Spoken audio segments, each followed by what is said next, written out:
Blank check with Griffin and David. Blank check with Griffin and David. Don't know what to say or to expect. All you need to know is that the name of the show is Blank Check. You make me want to be a better podcast. Yeah, short is good. I can't sustain a Jack Nicholson. Hello, everybody. My name is Griffin Newman. David Sims. This is Blank Check with Griffin and David. We're hashtag the two friends. It's a competitive advantage because I feel like some people don't get this. We are friends. The two of us. Yes. We host the podcast together, and that is unique. It's like you say, in an the field. advantage. It's an advantage. No one else does it. No one else does it. No one else has done it. No one else will do it. Our guest hosts solo. Solo bolo. You're always rocking solo. You have occasionally had a guest co-host. You can talk. A couple times. Yeah. But my fans tend to vehemently dislike the guest. They just want me on a phone with a person. That's what they want. And sometimes, stop me, correct me if I'm out of line. Sometimes those guest co-hosts you have on are friends, but sometimes they're just people. One time it was Hannibal Buress. Right, he's a friend. Cool. One time it was Katie Couric. Am I wrong in assuming that you do not guys don't on hang? the regular? No, we have. That was the one time we hung. That was the one time we hung. Was she cool? She's super cool. Yeah. She was very much a journalist about it. It was an interesting thing. Right. It's like it's sort of an journalistic interview project. podcast, Right. kind of. Yeah. But it's also just me, an idiot, chit chat. Also, hi, my name's Chris Gethard. We're referencing a podcast called Beautiful Anonymous. I don't know if they need that info. This is how we like to bring guests on. But I'm backwards. It's like I'm very chit chatty and just like, so what else? And then, but we're actually talking with a trans caller, and she was like, so I've actually read a lot about the demographics of it, and it was like, oh yeah, you are a high level, well informed journalist.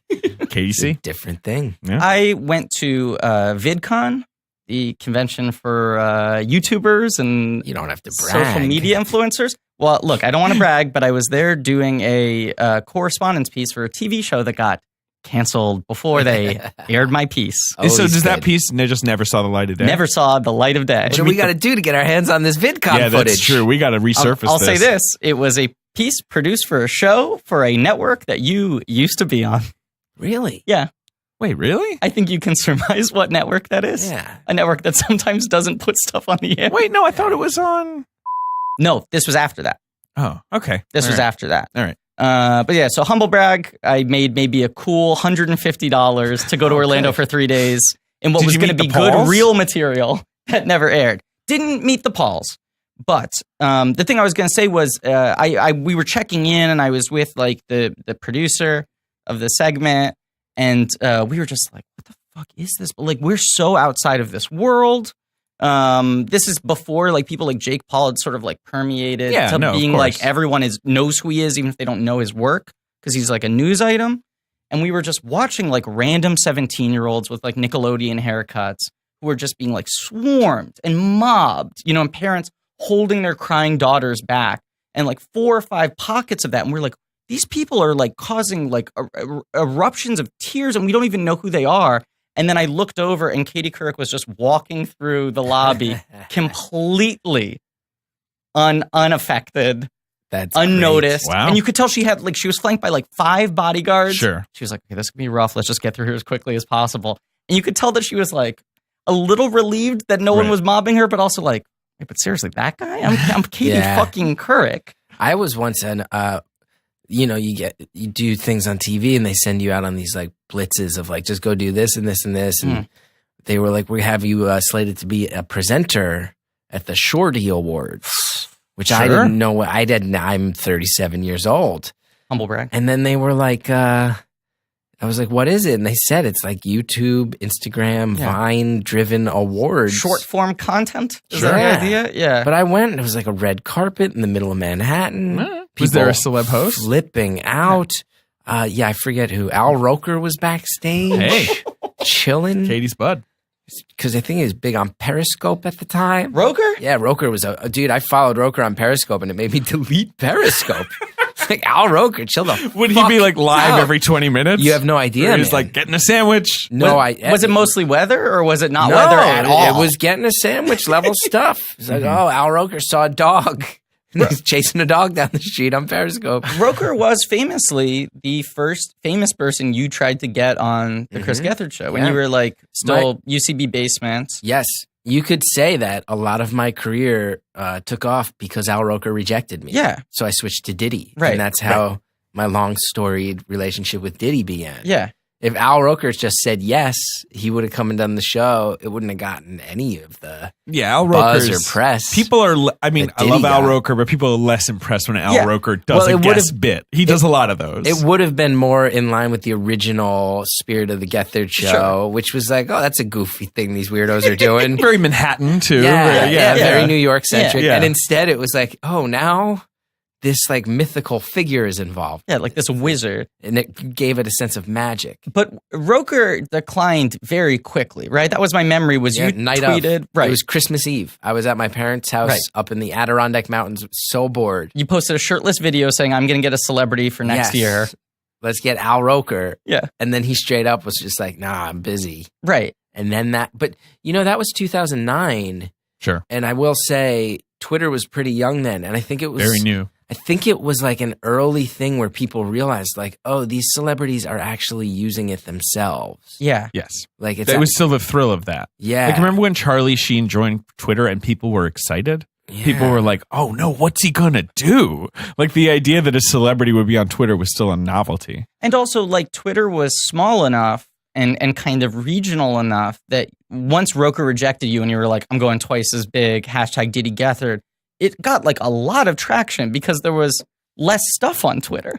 Like you didn't have like MAGA Yes. bots, you know? Well, I also Yeah. think I also Yeah. realized that I was just bored, but it made me realize one of the smartest things I did was I did it on Christmas Eve. When every young person who uses Twitter is probably so bored of Yeah. talking to their aunts and uncles. Right. So people are like, I'll retweet this thing. You fucking with Diddy? Great.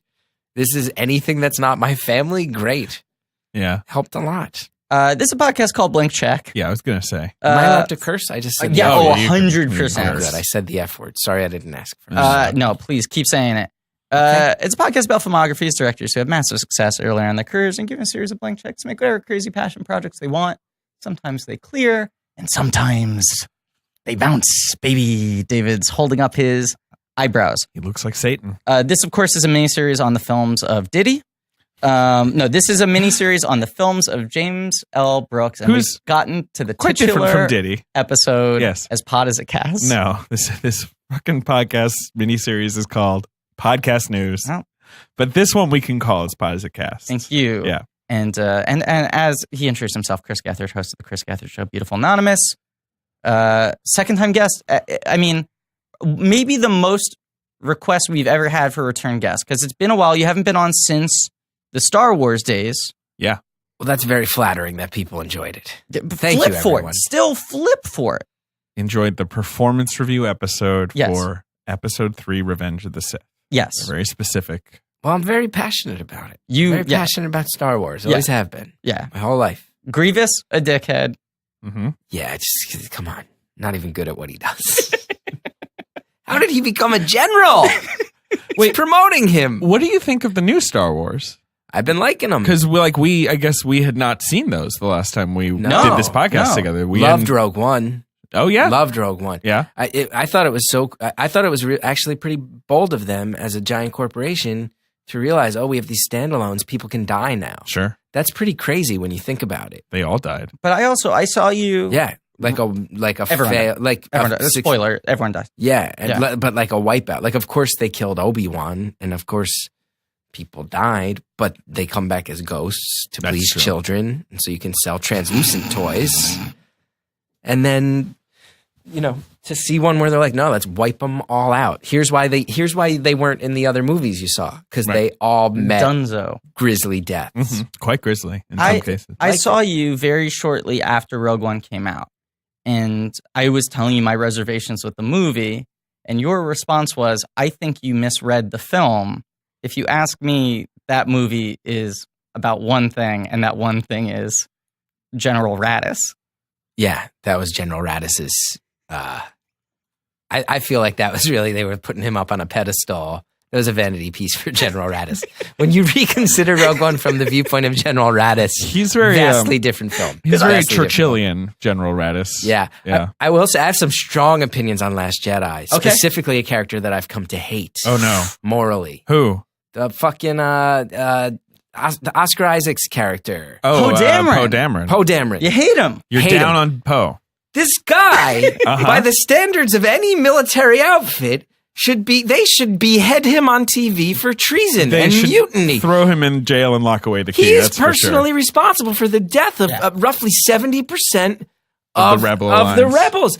I mean, he ignores it and eats up all their bombers in the end, or in the very beginning, and then in the end he pulls an outright mutiny. And because he wasn't let in on the plan, when frankly, sir, you're not at that level in the chain of fucking command. It's called the chain of command. You follow orders in the Rebel Alliance. Because of that, all his mutiny accomplishes is a massive delay that when you watch that movie the second time, clearly contributes to the fact that all those ships don't make it to that safe haven they're trying to get to. Because he delays them getting there. Wow. So he's He's a war criminal. So in the third movie, you're just gonna boo the second Oscar Isaac's handsome face pops up. The fact that anyone likes him at the end of that, instead of being like, you completely ruined this.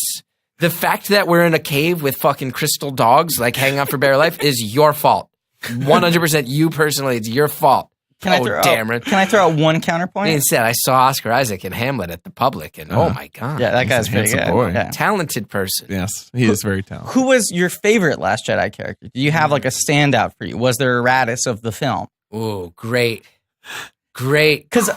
I was telling you my problems with Rogue One, and your counterpoint was, but what about General Radis? And I said, I can't argue with Radis. And you said, as far as I'm concerned, that's Radis's movie. Yeah. And if you like Radis, you like the film. Yeah, you gotta be down with it. Oh, here's another thought I had about Last Jedi, because I actually like those crystal dogs. You remember the crystal dogs? Oh, yeah, yeah, good yeah, guys. they're Good guys. Here's a weird thing that needs to be brought up about Star Wars. We've seen Twi'leks with their Sure, the their tendrils. headpieces. Yeah. Yes. We've seen Gamorrean guards, giant pig creatures. We've seen. I mean, think about the Mos Eisley band, those weird bulb heads. You've seen everything. Have we ever seen a four-legged creature with the ability to speak in the Star Wars universe? Wow, so you're saying like Star Wars posits that being a bipedal Is somehow implies, better, superiority. Right. How do we have? Whereas a dewback, you just get. I'm referencing dewbacks here. Yeah. You just get a saddle put on you. It's a steed. I mean, No agency. Sebulba. That was going to be my counterpoint, but Sebulba's He walks weird. on 2 feet, though. He just walks on the wrong 2 feet. That's Yeah. the thing. I mean, Sebulba, it's He's kind an of odd one. And the question is he walking on 2 of his 4 feet, or is he walking on his arms? That's Yeah, another question for me. Is Sebulba a hand walker? Yeah.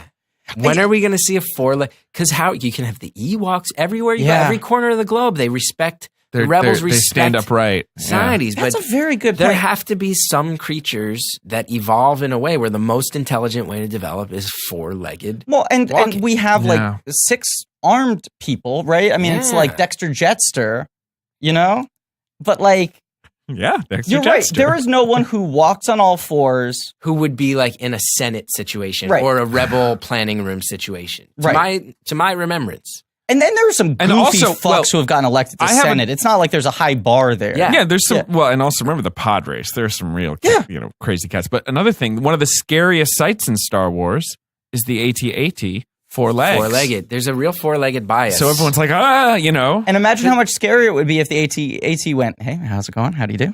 Because I was honestly thinking, how cool would it have been if those crystal dogs had been like, follow us, we can get you out of here. like You'd have flipped out. I would have flipped out. And here's another opinion Yeah. you guys and I think all your listeners will appreciate about my opinions on the new Star Wars movies, specifically not talking standalones here. Force Awakens, Last Jedi. They both pulled a very emotionally manipulative stunt that I have to call out, and they have to stop doing it right now. It's playing with my emotions. Okay. It's playing. I mean, you guys probably already know what it is here. I don't. How the fuck you're gonna have 2 movies where you imply to me that Nien Nunb dies, and then there's a very brief shot of him standing around Right at the end. Nien Nunb is now one of the final survivors of the original Rebel crew. He should have like 50 like notches on his ship of like all the kills he's made. I would go so far as to say this, my friends. I would say that General Radis was the focus. I would go so far as to say that Force Awakens and Last Jedi have both secretly been about Nien Nunb. Well, and here's another thing, okay? Because like everyone in the rebellion is dead now, basically, except for he's Nien in that Nunb final shot. and And that they guy never mention with the him. weird sort of elephant face. Yeah, the dude with But the tendril. was he even around in the first three? No. No, he's just No. in Return of the Jedi. Oh yeah, Wait, talking Nien Nien Nunb? as well. Yeah. Yeah, But right. the elephant.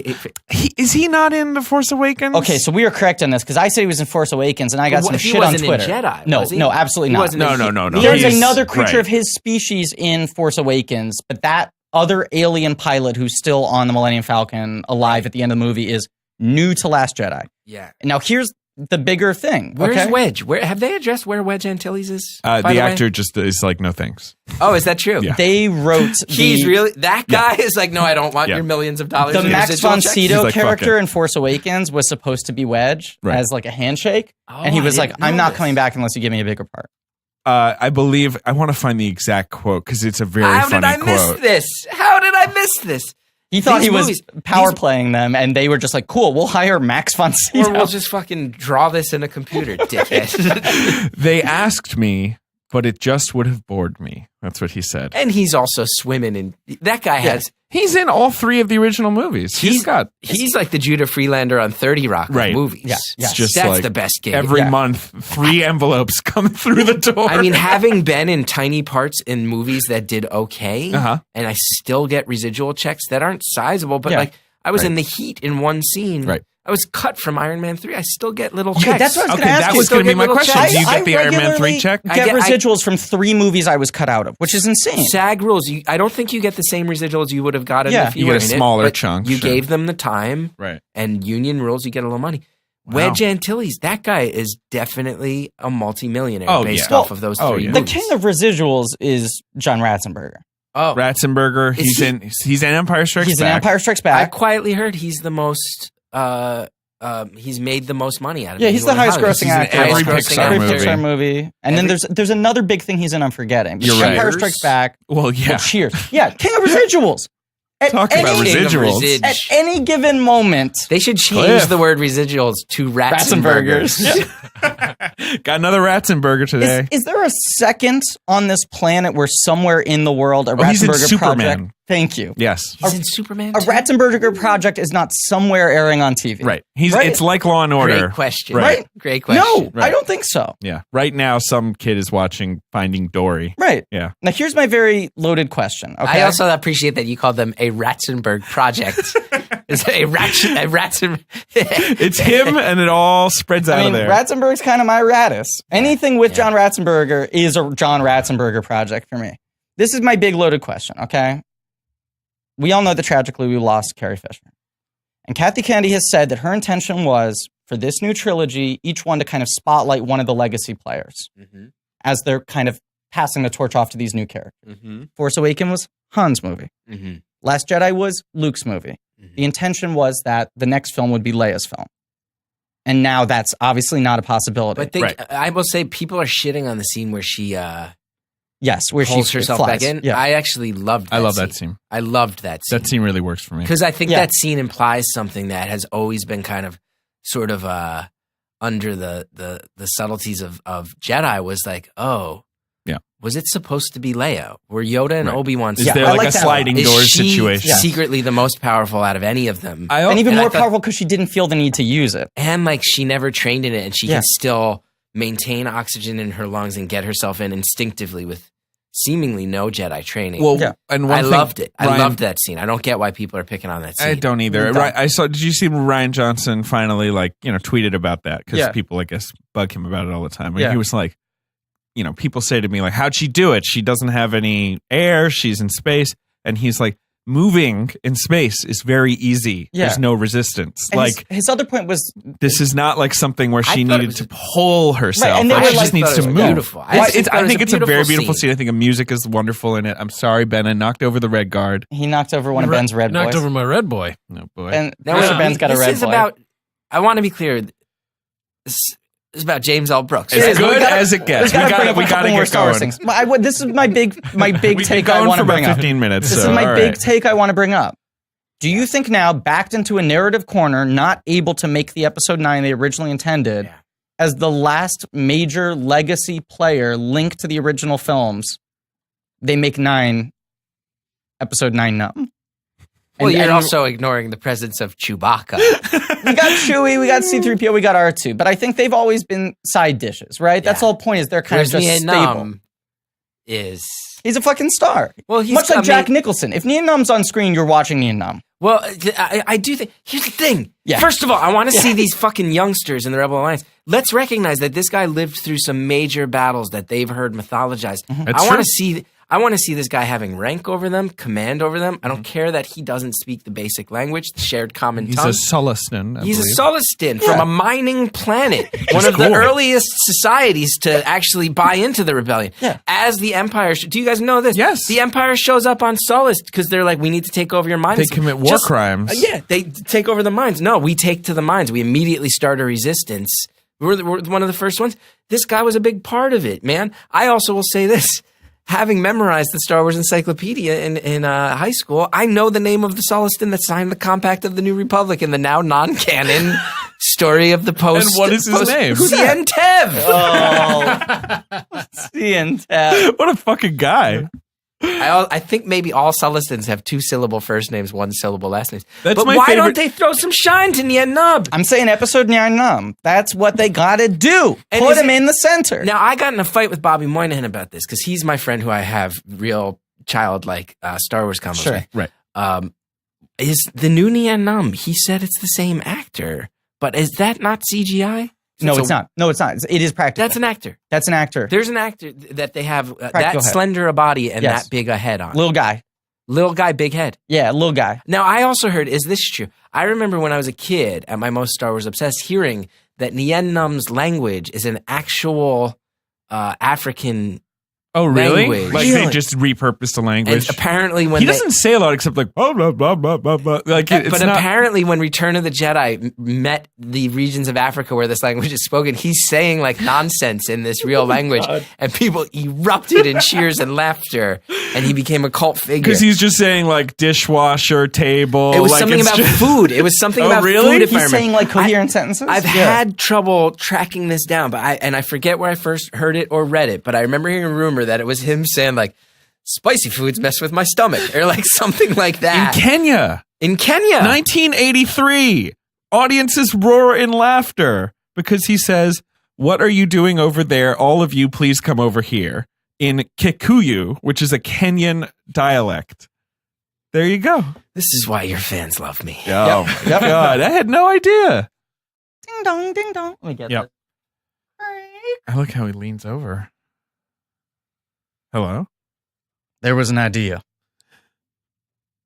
Excuse me, how can we help you? It's called the Avengers Initiative. The idea was to bring together a group of remarkable people. I get it. See if they could become something more. See if they could work together when we needed them to fight the battles we never could. Are you saying that you're Nick Fury? But the white one. Oh.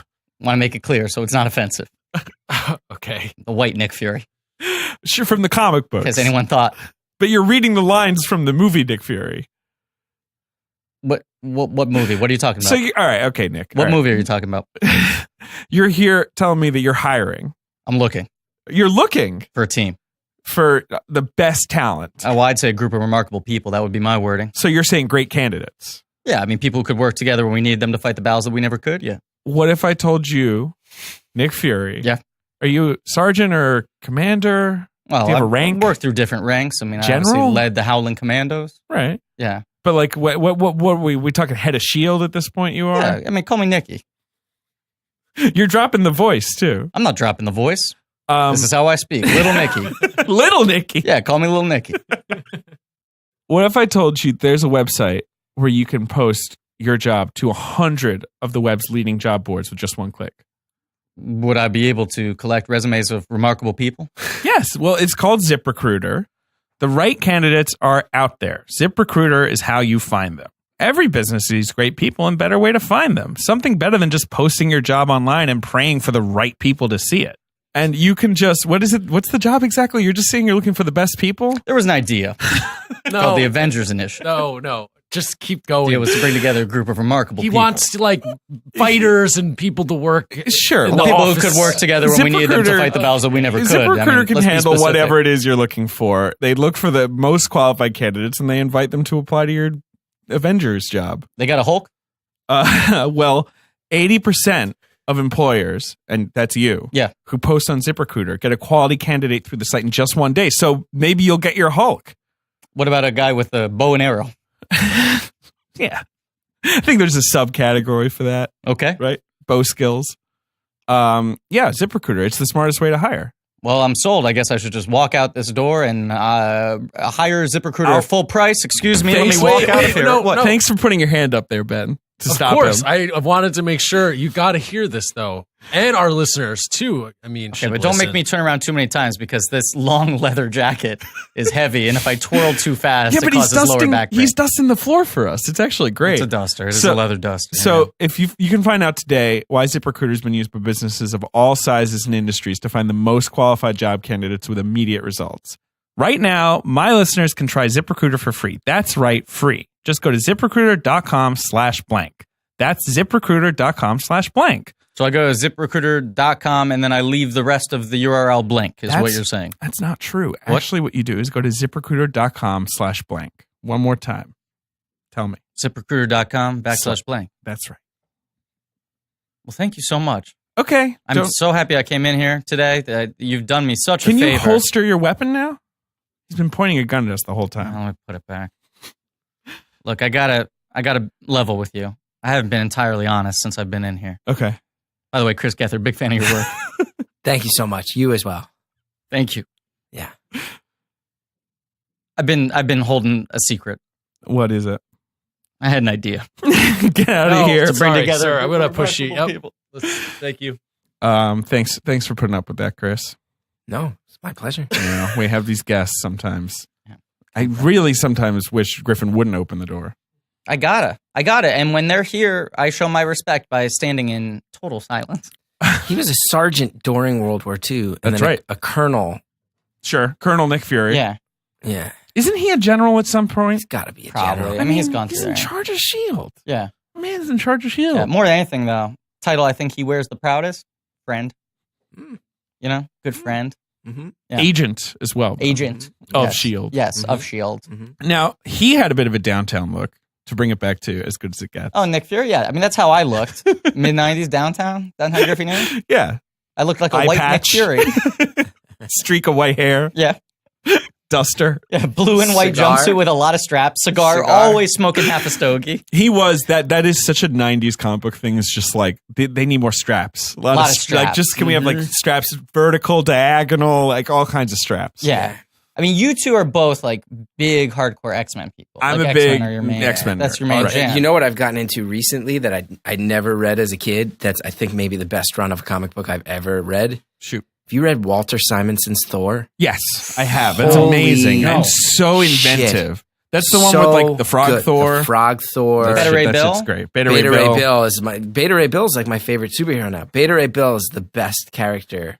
It's so insane. He's It's so, Have you amazing. read these I comic haven't. books? I've never read Thor. I gotta. Oh, you got to get on it. I never, because when I Did was you buy a book or have you been? Do you have Marvel it Unlimited? online? It was Marvel Unlimited. Yeah. And then I liked it so much, I went and spent, I much asked for money. Christmas for the Right. omnibus. Right. I love those My wife got me omnibuses. the omnibus. Wow. Yeah. That was your wife Christmas ass. Yeah. That's a big endorsement. Yeah. He also, I like his Fantastic Four stuff a lot. Yeah, I mean, I've read He that. did X Factor. Yes, he But did. this Thor stuff, He did the I read like it. the Next Apocalypse level. X Factor, Yeah. like the old X Factor yeah, stuff. yeah. Back when Apocalypse was just kind of like a big guy. A big unexplained, Yeah, just a big blue vaguely guy. threatening. Yeah. That was that era. You look back to when it was like Apocalypse and Mr. Sinister. Mr. Sinister. A lot the of 80s. a lot of villains where it was very hazy backstories. Right, Yes. where it was like people to Chris Claremont and people like, what's the deal with this guy? And he's like, oh, no, I got it planned. We're just Yeah. going to push that off Yeah. for a couple more It's funny years. 'cause What's his power? He looks fucking cool. Yeah, Mr. Sinister's powers never are really Never explained. I made loved clear. him as a kid, and Oh, to he's this the best. to this I love day, his I Great design. name, rad look, cool downtown look. But I stopped reading at a certain point as I grew up. To this day, I do not know his backstory, No. identity, motivations, why he does any of the things he does. Did you ever get to like Executioner's song, or had you tapped out? I read Executioner's because he was song, part I of think. that, but it's sort of a side He's part. part of Inferno too. Oh, of course. Well, that's the classic. That's his Where big. Chris Claremont's like, I'm going to tie up the Cable mystery for good. It's going to make sense. And then Inferno is fucking bonkers. Yeah, I tell you, yeah. I with Marvel Unlimited, I read Simonson's Thor for the first time. Sure. Read Frank Miller's Daredevil, reread it. Which is great. I especially like Frank Miller when he was still drawing Daredevil. But Yes. Yeah. But it made me realize I'd always been such a Claremont devotee. I think Claremont comes in third place as far as Wow, Marvel to runs. those two. Well, his is also endless though. It's Yeah, that's the thing. open-ended. Him and his peak is amazing. Frank Miller on Daredevil is so short. Right. Yeah. And then Simonson is much longer, but you can tell. That's the thing. It's one of the only comic books runs I've read where you can tell he knew the ending before he got hired. He knew that whole story before he sat down. Claremont's X-Men, I mean, it goes, and it's impressive, the back-to-back-to-back storylines that are such hits. Yeah. Yeah. But my heart was breaking a little bit. I found things I liked better than Claremont's X-Men. I'll say this. As good as it gets, a lot of solid performances in that movie. Not one performance rivals the performance of the guy who played Kit Fisto. Hey! Well, I was going to say, you're complaining about Oscar Isaac. You're playing with Poe Dameron. Yeah. It sounds like you want like a Fisto there. You know, like pull Poe out. Yeah. You want like a Fisto Let's have presence. somebody call this guy into shit. I A will say- real wrecking crew rather than someone who's like, you know, trying to be the rebel. And to be fair, one of the things you yes, liked yes. about the Wrecking Crew and Kit Fisto in particular was that he was willing to break the rules and go against his higher ups if he thought he knew what needed to be done to get the shit done, but he never put lives at stake. Well, there's the difference between being like a Ronin who goes off on your own. Sure, which is classic that's, Fisto. And that's like Yeah. Wolverine and the X-Men. Right. Wolverine sometimes needs to go off on a mission where he's going to kill a lot and put himself in harm's way. He walks away from fucking Salem Center and the Xavier Mansion to go do those himself. He doesn't put the X-Men in harm's way for his individual pursuits. Poe Dameron is in a ship. He's on the comms.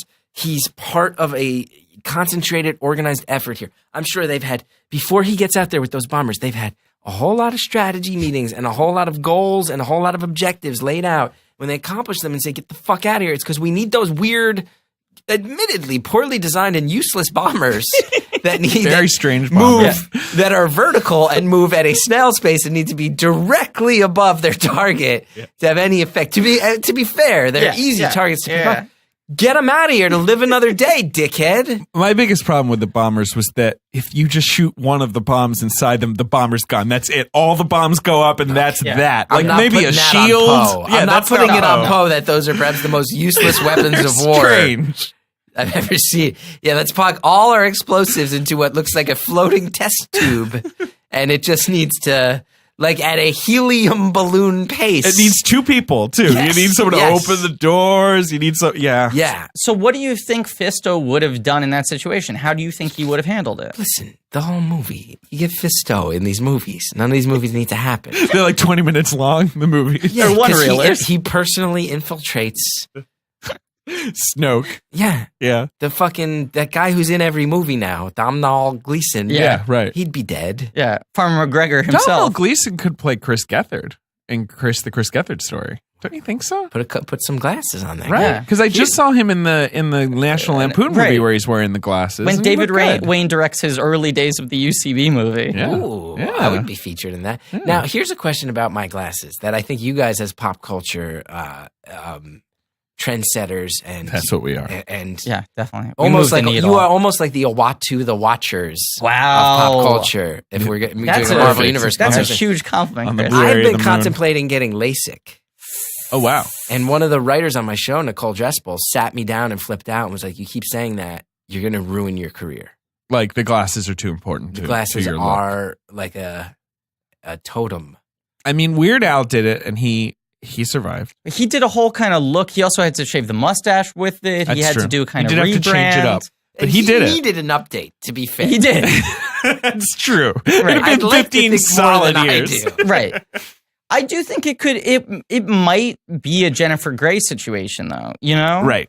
That's what you In always what- think in of. what sense? She got a nose She job. famously had this like great kind of like Jewish Look, nose. Yeah. Pointy nose. Right, becomes a big star, is in Ferris Bueller, is in Dirty Dancing. America loves her as this very relatable sort of girl, and then she got a nose job and her career died. and she looked too conventionally pretty. And people stopped But do like you think that's why? Or is it just she's another in a long line of you're not allowed to be a young female star with longevity? I mean, is it just complicated the excuse? question. Is it just the excuse? Complicated question. You also think of what's her name? Carrie Russell with the haircut. cutting her Yeah. hair. Can I give you a Carrie scoop? Russell and the Americans, by the way. Good stuff. Oh, do you not Great watch performance. the I Americans? don't watch The I Americans. do. Oh, the Americans is the most recent season was a little thin. I wasn't pleased with cracks the are most showing. recent season. I'm glad it's now wrapping up. I hope the final and they season can get it is, back. They didn't push it past the tipping point where I gave up, but you'd love the Americans. I'll watch it then. Just the use of wigs alone. Oh, in I the mean, Americans. I'm a wigs. huge wigs A man. lot of love- Fleetwood right. Mac. The fucking Mac. Yeah, the Mac's there. A lot of Mac, a lot is of back. wigs. The Mac is back, baby. This We is have not mentioned as good as it gets. We've had All right. 3 or 4 I just passes. wanna say I'll this. also say I've Yeah. personally made 2 passes to get it back on track, and I am not the host of this show. I know. I was enjoying the Star Wars talk. I I wanna also say feel one like less the fans glasses want thing. it. Yes, Oh, I think so, sure. too. I think you should keep your glasses. Could I but get also, LASIK and wear fake glasses? Yeah, so in this is public? what I was That's gonna the tell thing. you. You could just do that. That's what Drew Carey does. That Yeah. was my scoop I was going to Really? give you. Mhm. Drew Carey, in the time between like when the Carey show ended, when he started doing Prices Right, Right. where he kind of went off the grid. He also lost a bunch of weight. He lost a bunch of weight Right. and he got LASIK and he couldn't, like, no one accepted him anymore. They were too weirded out by how different he looked. So he now wears fake glasses. I just don't want to keep buying glasses the rest of my life. I love glasses. Oh, interesting. See, I'm not a glasses wearer. The act of buying glasses seems fun to me. I just bought you two can new sort of- pairs. here's the Two new thing. pairs for variety. Here's the thing that we Yeah. both know. You fall asleep in your glasses 2 times, Yeah. and your glasses are just wrecked. Yeah. Interesting. It's true. They never fit right again. Huh. All right. And I love watching TV as I fall asleep. You know- and you got to watch it. Contacts? Do you not like contacts? Yeah, I tried contacts in high school, and because I'm such an OCD worrier, Right. I would think they had fallen out when Yeah. they hadn't, and then I would touch them to make sure they were there, and then I'd tear them. I have Mm. a TV pair of glasses now.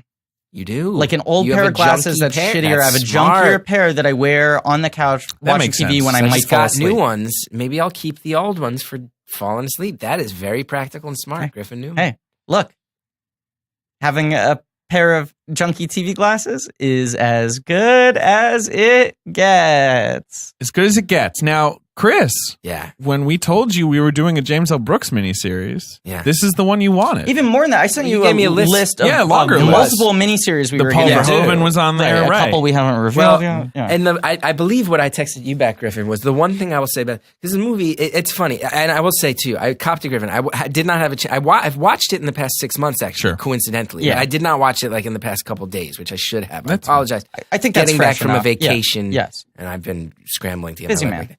But the one thing I'll say right away is I love a good unapologetic dickhead character. Sure. And I've been thinking about it for this podcast. I think Jack Nicholson in this might be in my top 3. Oh, Wow. He's Third of 3. Wow.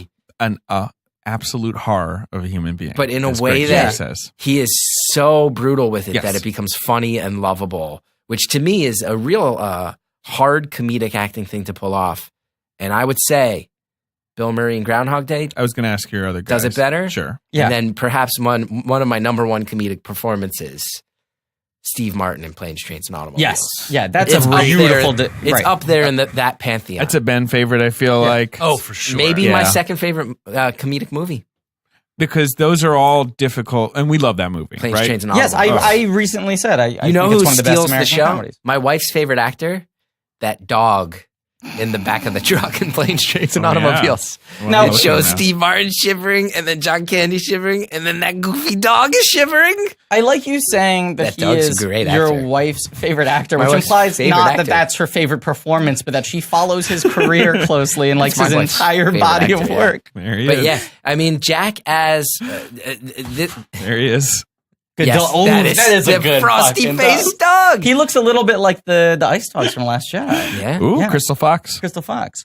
But yes, Nicholson as a dickhead, and Yeah. I think a pretty smartly written. Your term funny, was total dickhead. When Total you texted me, dickhead, you yeah. said, I just checked up. You said, I love a good total I love dickhead a good total movie. dickhead. Well, what I love about or what's hard about a dickhead movie is the guy actually has to be horrible. Right. And like Has that's to just be. so hard to pull off and then make a movie And about then him. sit through 90 minutes to 2 hours of Yeah. it. 2 hours, 20 minutes. Yeah, Is it long. 220? This is a 220. long That's a movie. 220. 140 minute movie. It's actually kind of a perfect plane movie in that sense. If you're Yeah. like traveling That a is lot, when I last watched it, right? was on a Yeah, It has like 7 acts. Like, Yeah. right? It's one of Yeah. those classic 90s, like Jerry Maguire, where it's just like, let's just do like a whole other movie in the middle of the movie. It definitely feels like a Netflix season. Like this movie would be a season of a Netflix show now. Had Yes. you seen this film?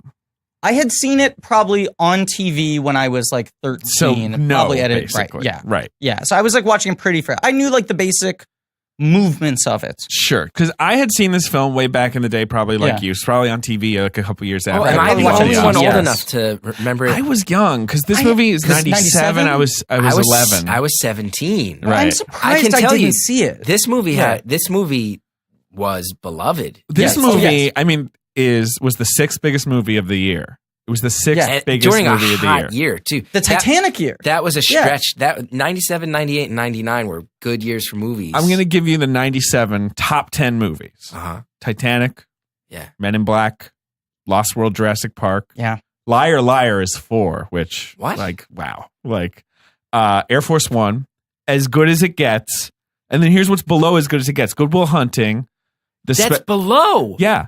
My Best Friend's Wedding, Tomorrow Never Dies, Face Off, Whoa. Batman and Robin, It- Con Air, Be Batman. Be Bond. Hercules. It was a thing. I remember it was a thing. I remember my parents loved that movie and told Everyone's me to go parents see loved it. it. They fine. loved a movie that the first scene is someone throwing a dog down a garbage chute, and then there's like a good 5 minutes of homophobic abuse. That movie filled top to bottom with slurs. Perhaps one of the ultimate movies that is a reflection of societal changes from 1997 to Yes. 2018. Yeah. Yes, that's I was true. thinking about this on the way here too.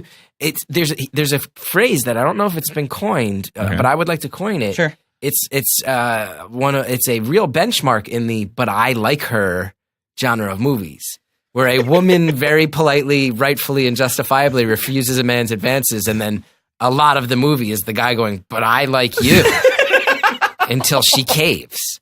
Say Anything, maybe being the number one. Obviously, Yeah. Say Anything's a huge one. Yeah. Say Anything's one of my favorite movies, and I actually haven't watched it in years because people have told me that the modern look is concerning. We did a couple We- years ago for we the talked podcast. about You it. definitely look. The best way to watch that movie is be like, ooh, that kid's got some growing up to do. You know? Right. Like The you. Graduate, because Oh, yeah. King, because I like her. Well, Right. The Graduate is insane. I actually rewatched that recently. insane. He is awful to her. It's a stalker. like and he he fucks like her mom. Yeah. This He is fucks true. her mom And he and doesn't then- fuck her once. He fucks her for like months. Fucked her a couple And times. then like ruins her wedding and and harasses her. Right. Like when she's 40 and he is never allowed to be in her life, she's gonna be like, God, that was a weird 3 years. You know, when he fucked my mom, then broke up my wedding, and then made me date him for a while. Yeah, and then That's maybe a take relationship. the bus. Yes, take a bus. Take a bus. That's a relationship where when they were in it, there were people who said to her like, "Blink twice if you need help," and she did. Yeah, she eventually blinked twice. The problem is, I think the "but I like her" genre. Great job coining that. I think, unfortunately, almost every romantic comedy falls under that. A lot you of know? romantic comedies with not a lot of plot fall into that. Yes. It's a guy And this rejects is one of her. those. But it's because you know what it is. It's But in this movie, he's a monster. and obviously it also is. I'm gonna smack you down, and Yeah. I mean, I actually think Wear you out until. Right. But look at Groundhog Day, another one, but in a way that I think actually is more commendable. This is a guy who basically goes from, I'm going to try to use this situation I'm in Yeah. to trick Andy McDowell. Basically, I mean, Yes, sort right, of almost. right. I will by figure out her whole life so I can just like By goof modern her into- definition, he's yeah. almost using this weird time travel loop to rape. And you watch him do that a number of times. He does it with the blonde woman Right. at the He has restaurant. all He does his it with Andy relationships, McDowell. right. But it doesn't fucking work. It And- always blows up. And then Yeah. by the end, Right. he does legitimately realize I need to become a guy Yeah. who's a much better person, who's much better at jazz piano. Right. Much better. It's so much better Yeah. at jazz piano than he had been. Have you seen the trailer? There's some new Netflix movie with Adam Devine Yes. where it's Groundhog Day, but like with a friend-zoned guy. It's with, and is there some time travel? It's sort of Right. like about time. There was but the right. night, a magic night they had together where he didn't have the courage to kiss her, and now 7 years later he's friend-zoned, she's getting married, and somehow he finds a time portal where he keeps on resetting to the night. Ooh. To try and Okay. find a way to I'll make give it a work. chance. It looks sweaty, I'll say that. But I think in as that good as it genre gets- of like, yeah. As good as it gets, I think one of the problems I have is I don't know. It's Melvin, right? Yes, brace Yeah. yourself for Melvin. Melvin was the tagline. The tagline is Yes. brace yourself for Melvin. Accurate tagline. Yep. Melvin, Something has survived. I don't know that I buy Melvin's growth No. as much as I buy Phil Connor's growth. Interesting. Well, we'll talk about it. Melvin makes some big steps. He does take some big steps. Although I'm on the fence Well, because I have a big take there. I'm on the fence because there's a part of me that feels like Melvin kind of wins a little more than I think. Beginning of the movie, Melvin wins a little more than I would like. But I do like that this movie promotes the idea that the mentally ill deserve love. I do like that. So this movie's take on mental illness and obsessive compulsive disorder, I'm not an expert, but I don't know how like thought through it is, right? Like it's a lot of times it's just sort of an excuse for like Jack Nicholson's an asshole. Right. I feel like Nicholson worked a lot on the asshole aspects of the character. Like, how do I make this engaging? Which Nicholson's one of those guys where like the audience is always with him. Even if they hate him, you're like willing to follow him. So it's like Jack. It's 90s it's Jack. It's the one actor who could have pulled this off. But I feel like his depiction of obsessive compulsive disorder is kind of like what you would do if someone pimped you into that in an improv scene. Where like, I had no time to prepare this. Fuck, I'm going to go way too big with this. What do? I just touch shit and throw out 4 bars of soap. Yeah. Like it feels very... Although I'm sure there is, but then there is also the thing of, there are, being someone who notoriously has mental illness, you do at times, you can use it as an excuse to just be an asshole. Yeah. So there's also Which something this guy of, does. maybe it's the most absolutely well-researched movie ever. So I had seen this movie ages and ages ago, and then I rewatched it on vacation because it was on Hulu, and we were just like, fuck, we need a movie You had to a watch. Hulu movie night. Yeah, seriously. Yeah. And I was like, as good as it gets. All right. Like, I put it on, and 10 minutes in, after a dog got put in a garbage can, and Greg Kinnear got berated for 5 minutes about, like, being a quote-unquote fudge packer. You're describing the first 72 seconds of the movie. I was like, wait, I forgot about this. I knew he was a jerk, but, like, this is so brutal. And then 10 minutes in comes that scene where he makes the remark to Helen Hunt about her son, and the movie literally just stops. And she just stops the whole movie, and she's like, you can't do that. This cannot sustain 2 hours and 20 minutes, Jack. It's such a frightening and amazing scene. Yeah. And I was just like, wait, is this like an amazing, perfect, like not like a weird, like staggering movie that I've just forgotten about? And then I came back to you and I was like, we got to do James L. Brooks. I definitely think this is a movie that works in spite of itself. Like it somehow adds. I like this. I'll go on record. I like it. I really like this. I really like this movie. Yeah. This I got is a movie issues that with it, but I like this it. is a movie that works. I don't know if I'm allowed to. It's one of those things where it's like I saw it in 1997. Yeah. I am In theaters. older. Right. Is the fact that I'm like I like this movie reflective maybe of the fact that I'm hitting in one of those ages where I'm like things were different in my day. You've watched it recently, and I know because everyone loved this movie when it came out. Yeah. I have definitely heard people be like, I rewatched it, that shit doesn't hold up, and people who like swore by it in '97. Well, I have 2 big questions. They wrong. I have 2 performance questions in this. Sure. One of which I think might actually bring this podcast to his fucking knees, so maybe I should hold back. But that is one That's question. quite a tease. That is one question that I had is growing up, being born in 1980, Northern New Jersey, Sure. Yeah. an era where homophobia, like the treatment of gay people in both society and pop culture, extraordinarily different. Yes. Extremely different. Right. From my perspective, To give you some perspective, this is a year before the TV show Will and Grace debuts, I would say, which is a game-changing moment in cultural depiction of homosexuality. and Not that it is notoriously so. I'm Exactly. sure Yeah. many American studies majors have Sure. written articles about Will and Grace in college, Yeah. right? Like, Yeah. from my perspective, and I don't know your guys' perspective, being younger than me and seeing it post-release, I felt like Greg Kinnear's character and the way that people turn and treat it was one of the first things I ever saw that Like was a gay character treated non-cartoonish. a three-dimensional gay character I on also screen, even think- though it's sort of a proto version of maybe like better takes on this. I But like, also yes. think Kinnear's performance is pretty phenomenal in that regard because Yeah. I can think of very few examples of straight actors playing gay characters from this time period, right, Who that are not aren't like so grossly over the top. And all this stuff where, I'll say this, there are some times where he talks about his dad. and the soulful eyes of Greg Kinnear.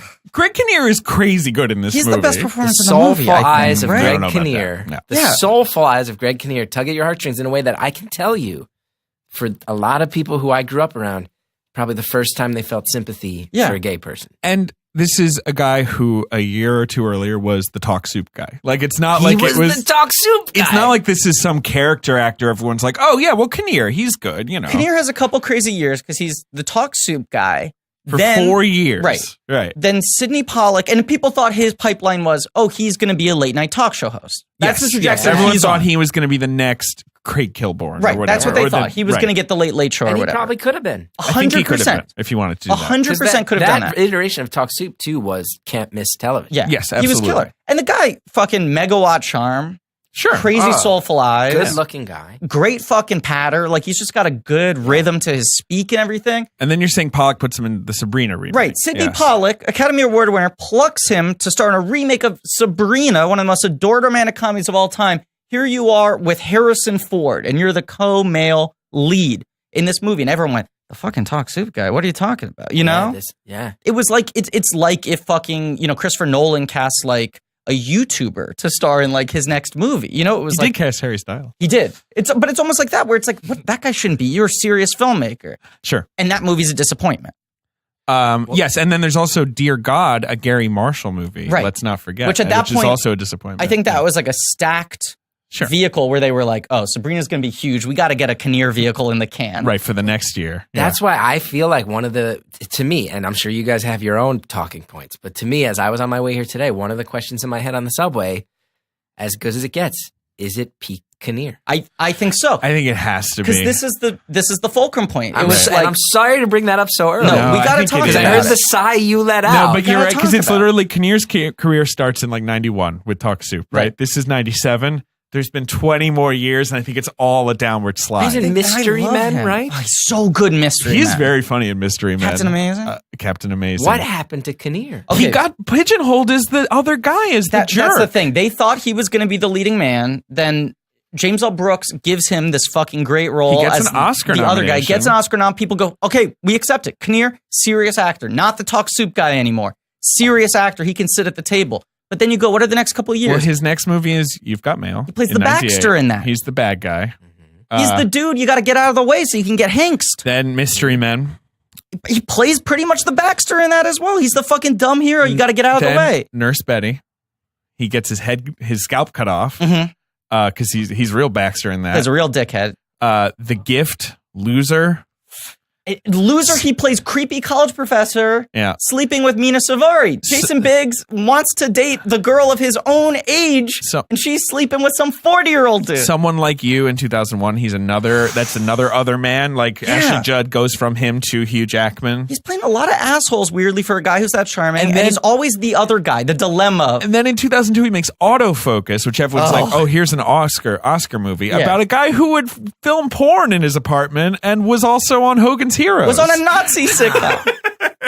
And that's just that. This is making me wonder. And then Stuck on You in 03 with Matt Damon. Has is Kinnear in the running of people whose agents have done him wrong? Probably. But I also wonder if Kinnear is like... He's poorly managed careers. This is why you need a manager. I wonder think if so. Kinnear He's got likes that- playing assholes. He might. I think he's got that Bill Pullman look too, where he just is sort of like somewhat generically handsome without enough like to distinguish himself. I don't know. I like him. Anytime he pops up, I get so excited. You know Anytime what- he pops up in a trailer, I go, I'm seeing that. You know what he? You know what he was great in? What? Brigsby Bear last year. Really see liked that. him in that. But Really good performance. I'll say he's a guy who I think has become even more interesting as a character actor since he's gotten a little older, because he kind of had that Ken doll face. He was like a little too perfect looking. Yeah. In a way that isn't even really sexual. It's just like, that's a well-designed face. Like, that looks like an emoji. That's a Midwestern American face. And you get some crevices in there, and the guy starts to have a little more weight to him. Like, certainly That's the there's... best looking kid in an Iowa town who moves to California and makes it. Right. Yeah, 100%. So I don't know where he's from. Maybe he's from Greg Kinnear? Yeah. Let's find I out. want to look at some recent Kinnear. He is from Indiana. Yeah, I mean, yeah. He is the son. Nailed. You really did. He is the son of a career diplomat. Oh, of course he is. Edward Kinnear. Of course that's his name. And Suzanne. Edward and Suzanne Yeah. Kinnear And of the Indiana Kinnears. Grew up in Logansport, Indiana. Logansport. He went to the University of Arizona. This guy, how was this guy not like he could have been a leading man. He could have been. Can I go through? There's a world. Can I wonder go if through some recent slept-on Kinnear performances? He married a model in 1999. Still together? Still together. They have Who is 3 it? kids. Really? Her name's Helen Labdon. I mean, that's lovely. Sure. Helen Labdon. If I can just run down a couple slept-on Kinnears. I like the way Chris just said Helen Labdon. She looks like a nice lady. I don't know. the She weirdest. looks like an ex-model. We're forgetting the single worst career decision from Kinnear, which is Chris Flash Pratt. of Genius, the movie about the invention of the windshield Of wiper. course, which Do you is know like about that? it's like the joke Oscar movie where it's like they literally made a movie about the guy who invented the window wiper. What if we could wipe the windshields and it's 2 hours long But and isn't no one it a saw movie about how he got like screwed out of the invention or something? Isn't Yes. that what the story Right. is? Yeah. Right. He is crazy fucking good in the Nicholas Sparks written Miley Cyrus starring The Last Song. Never saw. He plays her father dying of cancer, who she sent to stay with for the summer. Interesting. Now she's got to live on a farm. That's the one with hates Liam it. Hemsworth? Yeah. That sort Or of a sparked beach. their relationship? Yes. Yeah. What's the most recent Kinnear? The most recent Kinnear? Is Kinnear still cranking them Brigsby out? Bear. Big announcement recently. It will be less recent by the time this episode comes Oh, out. right. He's on House of Cards. In the wake of Kevin Spacey, he is the new guy they're adding to sort of I don't know if that. not recasting, but we need a new heavy hitter. Chris is not happy about Well, that. that's like happy. Robert Patrick replacing Duchovny on the X-Files, right? Sure, except it ever- Duchovny isn't a criminal. No, and of Yeah. course, people will be more justified Right. that Kevin Spacey needs to go. Yeah. But But other than that, I mean, he did that movie Same Kind of Different as Me, which Yeah. is like, he's been doing a lot of He does a lot of spiritual faith dramas. movies. Yeah. it's weird because one He thing. also had that show Rake a few Right? years ago. Remember that where it was He him had a with the steak with on the his steak face? on his face? No, Steak only face. you two remember Rake. You don't Only remember you two Rake the remember steak face? Rake, the movie about a guy with a steak on his face. No, you're the only two people I've ever heard mention this. crazy Kinnear Oh, credit I just boy. found. In the Anita Hill biopic, Sure. the Right. Kerry Washington HBO Anita Hill Confirmation, biopic. Right. yes. Greg Kinnear played the role of Joe Biden. Oh, yeah. Really? Of course. Yes. Yes, he Probably did. crushed that. It's Yeah, so funny he to might me have to gotten an realize. Oscar nomination. I It's mean, so- an Emmy nomination. It's crazy to me to realize we're diving so hard into this because it makes me realize I don't think there's too many people out there who don't like Greg Kinnear. Everyone he's likes Greg likable. Kinnear. I don't want to spoil this, but we had a guest on for an episode that hasn't come out yet who cited Greg Kinnear as her number one crush. What? Really? This is For an as good episode as it that's gets. coming? Like in the future? I'll just blow Oh, no. I Yeah, remember. okay, Yeah. then I as won't good as blow it Yeah, gets. yeah, yeah. Representing the untapped potential. So that's my of Greg ultimate Kinnear. guy, Greg Kinnear. He just seems I like a get it. nice man. He does. In almost like a And it Stephen sounds like he Colbert is. way. Yeah. Yeah. Sure. And just sure. like a pro, just a dude who's like a steady hand. Like I was going through that filmography and it's like, doesn't matter what he's in, he's fucking delivering prime cut. And I mean, I certainly think in the 90s, right? You're a straight actor. They go, hey, big deal. Right. James L. Brooks wants you for a movie. Right. Uh-huh. You have to play gay. Okay. And at that time, that was viewed as like toxic. Yeah. If you play a gay man in a Hollywood film, that might kill your career, right? That was like the level of homophobia within the industry. Don't even think about coming out of the closet. But if you're straight and you play gay, audiences might turn on you. They might think you're gay. Right. Sure. Yeah. That was like the insane thinking. Sure. And most actors who did do it would go so big, so swishy. Or they would be written as cartoons. Yes. Right.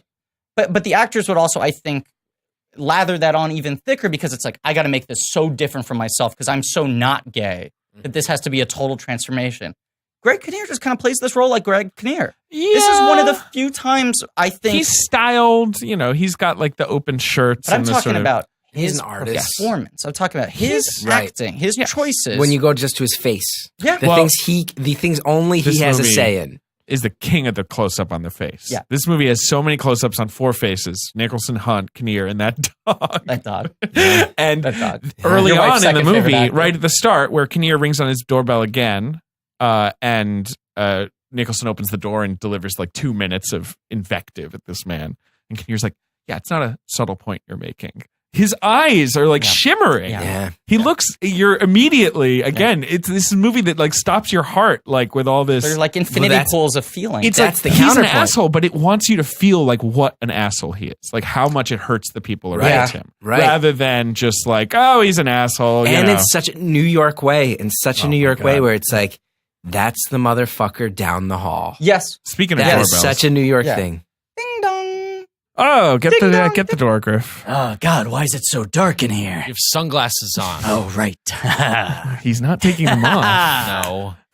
I don't know who he's applauding. Sitting in the front row. That's You're what I do. Jack, standing. baby. Oh, it's Yeah. you again. It's me. Jack Nicholson. I love you on screen, but I really hate you as an interrupter. Ready to rob another man's rhubarb. You say that every time, and I don't know what that means. Gotta be honest, I'm having some troubles. What's going on, Jack? My dick won't stay up. So you're saying that you're having some sexual performance issues. Yeah, and that's my main jam, baby. Let me stop you right there. That's actually more common than you might think. In fact, 25% of ED cases are guys under 40. Oh, well, I am well over 40. I wasn't going to say anything about your age, but But I'm sticking it well under 40, if you know what I'm saying. I'm going to decide not to. Yeah, you ever sex with the devil in the pale moonlight? It's a riff on Batman. Yeah. Ben, what do you think of this? 40% of men by age 40 struggle from not being able to get and maintain an erection. It happens, okay? Even the world's greatest actor Yeah. can't fake one. Yeah. So why do you guys who are struggling with this stuff turn to weird solutions or don't do anything about it when you could just turn to medicine and science? Medicine, science. Jack, I got to be honest with you. It might help you out. Well, I thought my limp penis was as good as it gets, but now I'm realizing there might be something better. Great stuff. Okay, all right. So here's the thing. Jack, you got to check out forhims.com. That's right. It's a one-stop shop for hair loss, skincare, sexual wellness, all for men. So thanks to science, ED can be optional. They're going to connect you with real doctors at HIMSS. They're going to give you medical grade solutions to treat ED. You're going to get generic, well-known equivalents to name brand prescriptions to help you combat ED. There's no snake oil pills or gas station counter supplements. That's great, because I got a lot of sexing to do. One ED pill starting with a V just came off of patent on December 11th. That's a game changer. Hey, look, you see my to-do list here?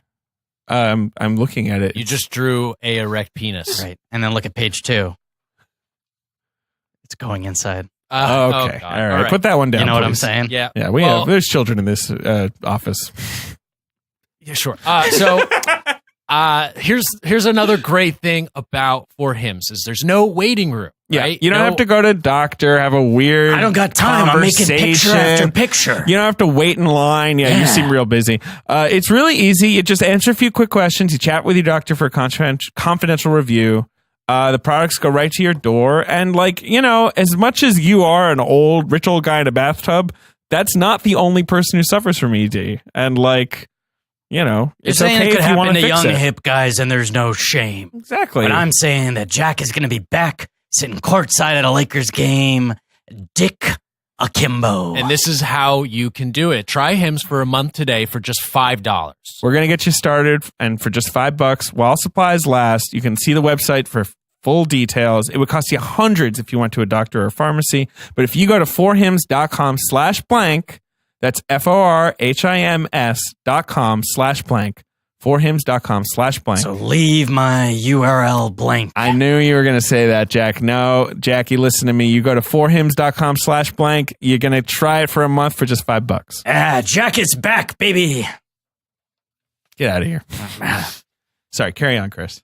Sorry for that interruption. I have a question that I think could be a real bomb that's being dropped. Okay, is this the thing that's going to bring us to our knees?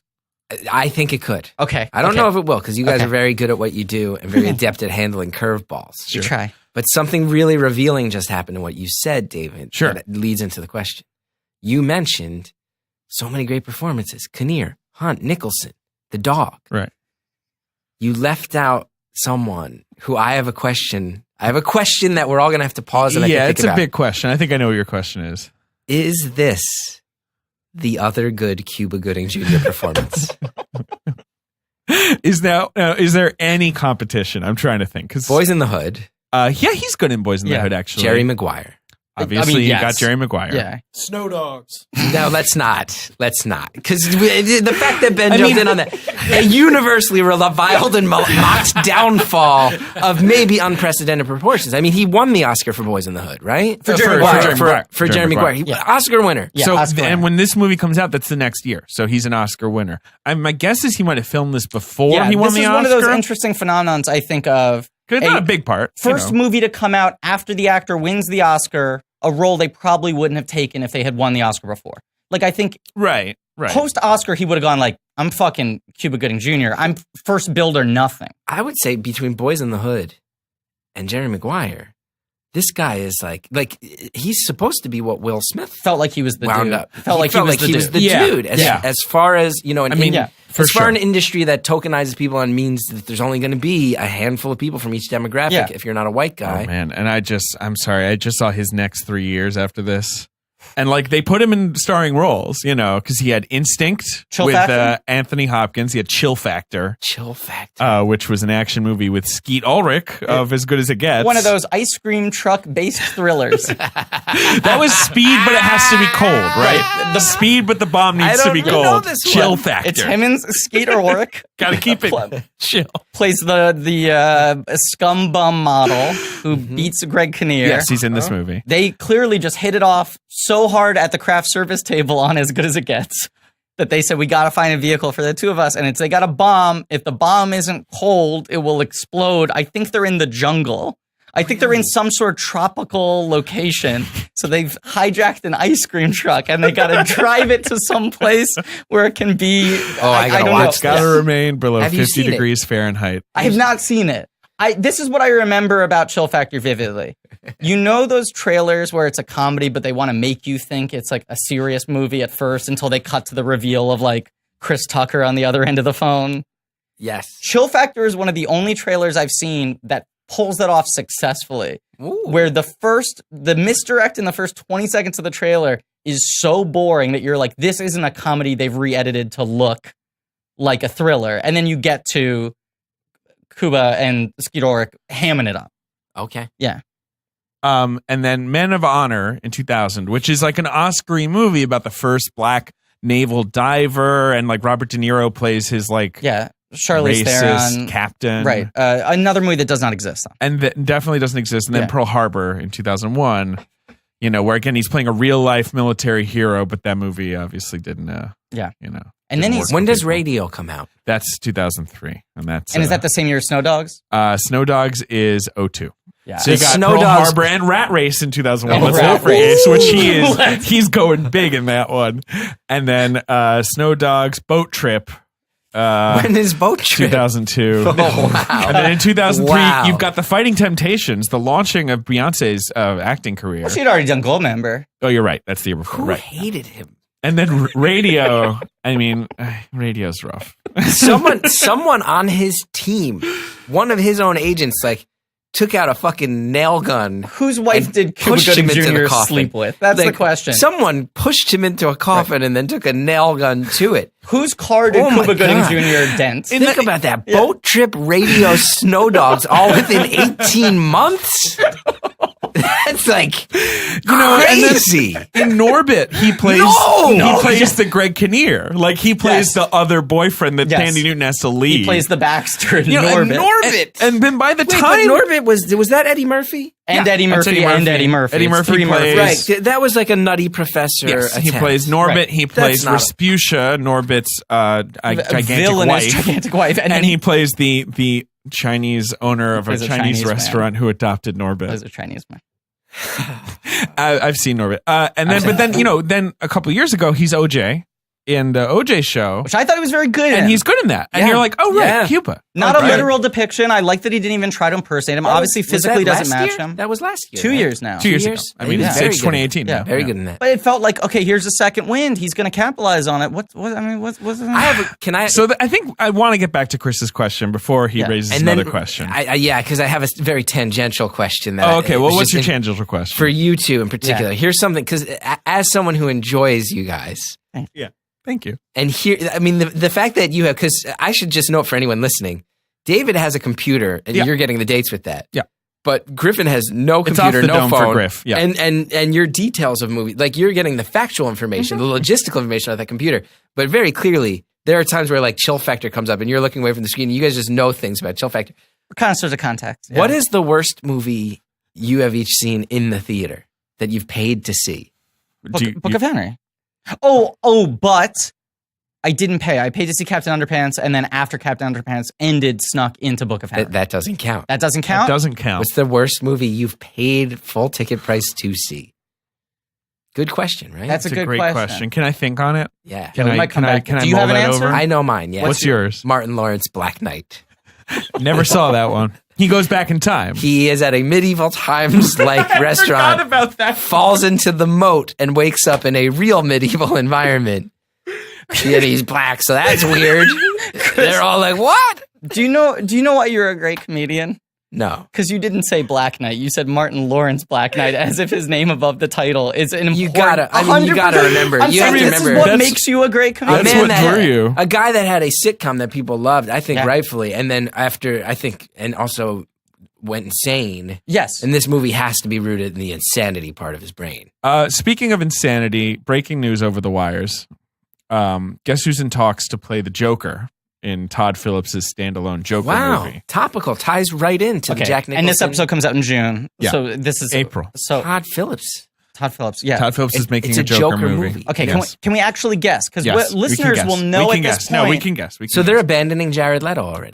Possibly. Right now, they're saying they're going to do 2 different Jokers, and this is going to take place in its own universe. Come on, DC. Agreed. And of This course, is why they're so I'm stupid. on record many times over. DC Comics is the fucking It wackest is. shit. It's so whack. Get it together. you famously have led the charge to have Washington, D.C. be renamed Washington Marvel. Yeah, come on. It's our capital. It's a stain on our nation that's named after DC Comics. This is an Oscar-nominated actor. Not win. 3-time Oscar nominee, I'm Really pretty not. sure. Maybe even 4. Give me the age range. With no win. 4-time nominee with no win. How old is he? I mean, my guess is he's in his 40s. Yeah, early 40s. Bradley Cooper? No, Is it someone who's only nominated 3-time nominee. more Bradley for like Cooper only supporting stuff or Is he a leading man or a character actor? He What's he used get to be a nominated for? character actor. Now he's a leading man. this feels like a question you should definitely Yeah, 'cause already that's know my the kind answer of to. guy. He's someone you might think of for a role like this. Background in comedy or not? No. No, he's a very serious He's a actor. very serious actor. Sometimes I think he's a little too serious about being an actor, about his It's performance. like, why so serious? 5 comedy points. Grant. comedy points. Is he like a very like look at me methody actor? I think he is a bit.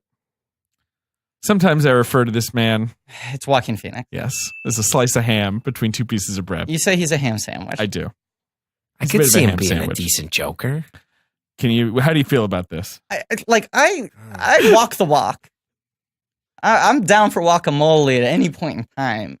You like him. I like him a lot. I'll say I really appreciated his performance in Gladiator, He's good in that. a movie Oh. that I saw when I was 18, Great and it was movie. built for an 18-year-old boy. Yeah. I think he's 100%. great in Gladiator. I think he's great.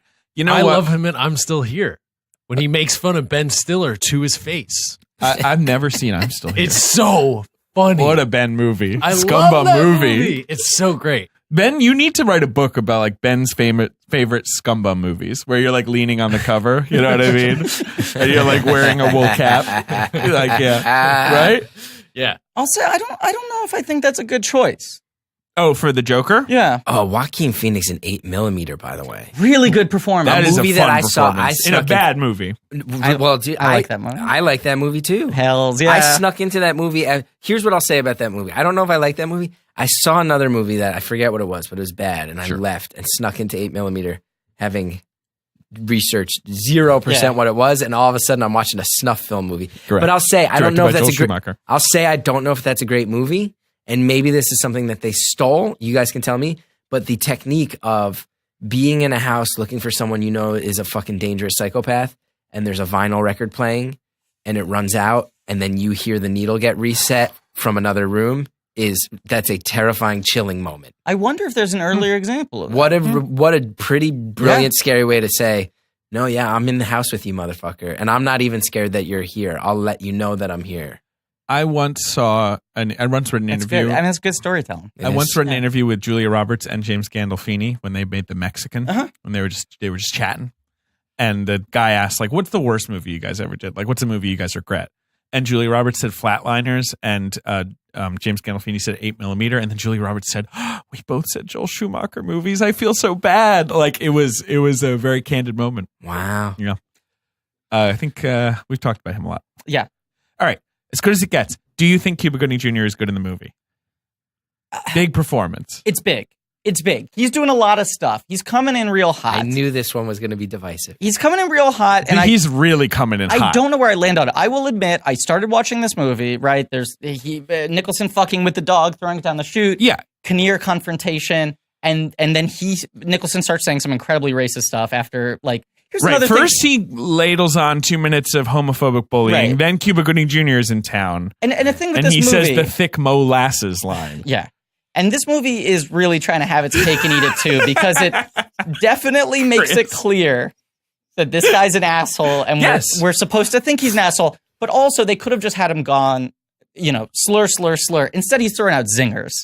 Like, ideally, James L. Brooks wants the audience to be like laughing and going like, "Oh my God, I can't believe he said that." I think. Oh, I don't think not so. relating to him, but it's like, oh, good joke construction. I feel like that's the needle they're trying to thread, which makes it a little uncomfortable. No, I think that would be true if you weren't then cutting to their reaction so powerful. Which I think is the saving grace of the movie. Okay. Because there is something you said for James L. Brooks is good enough at what he does to capture that idea of he is kind of like your fucked up uncle. Right. Sure. That like you love him. He's got a couple speedballs. And like you and your cousins and your siblings, when he's out of the room, you're like, oh, that was pretty crazy what he said, but kind of hilarious. Right. Like, but the other thing about Melvin, I think that you sort of quickly realize is like this. It's not like Melvin is someone who subscribes to any belief system. At all. He just needs people to not be near him. So he radiates He's toxicity. like a guard dog. It's like he barks if people are like within his range. Like and of course early on Cuba Gooding Jr. grabs him and he's like, no touching, and like freaks out. Yeah. But like, Nicholson is, this just like electric dude, right? Like Nicholson owns any scene, any frame he's in. Sure. Even when he's understated, he just has this like live wire energy. And then when Cuba comes out to confront him, Cuba like kind of acts him off the screen for a minute or two. Sure. I'm not saying in terms of like. And also Nicholson needs to be sort of shrinking from him. Empirical acting quality. This is when he's getting in his face. Right. This was a moment where I think Cuba's greatest strength was he had more energy than any other actor alive. Like, and he wasn't afraid to be big. He wasn't afraid to be big. And like Jerry Maguire, that's like a lot of fucking energy. I'm not saying that in a bad way at all, obviously, with Jerry Maguire. And great in that. Right. So good. Unbelievable. But with this, it's like he's just coming in so fucking hot. And we're in a movie that's already like walking on real thin ice. Yeah. In a lot of ways. And Kinnear, I think, is so sensitive. That's what it is to me. Because Kinnear he's so good at playing such like a sensitive, shrinking violet. Yeah. And Cuba he's good in it, but it's an early sign that he's not versatile. No. He's got one mode. That's exactly it. Yeah. And then, when he does OJ all those years later, you're like, has he been versatile and he just never bothered to be? Because you're right. For 10 plus years, your boat trips. Yeah.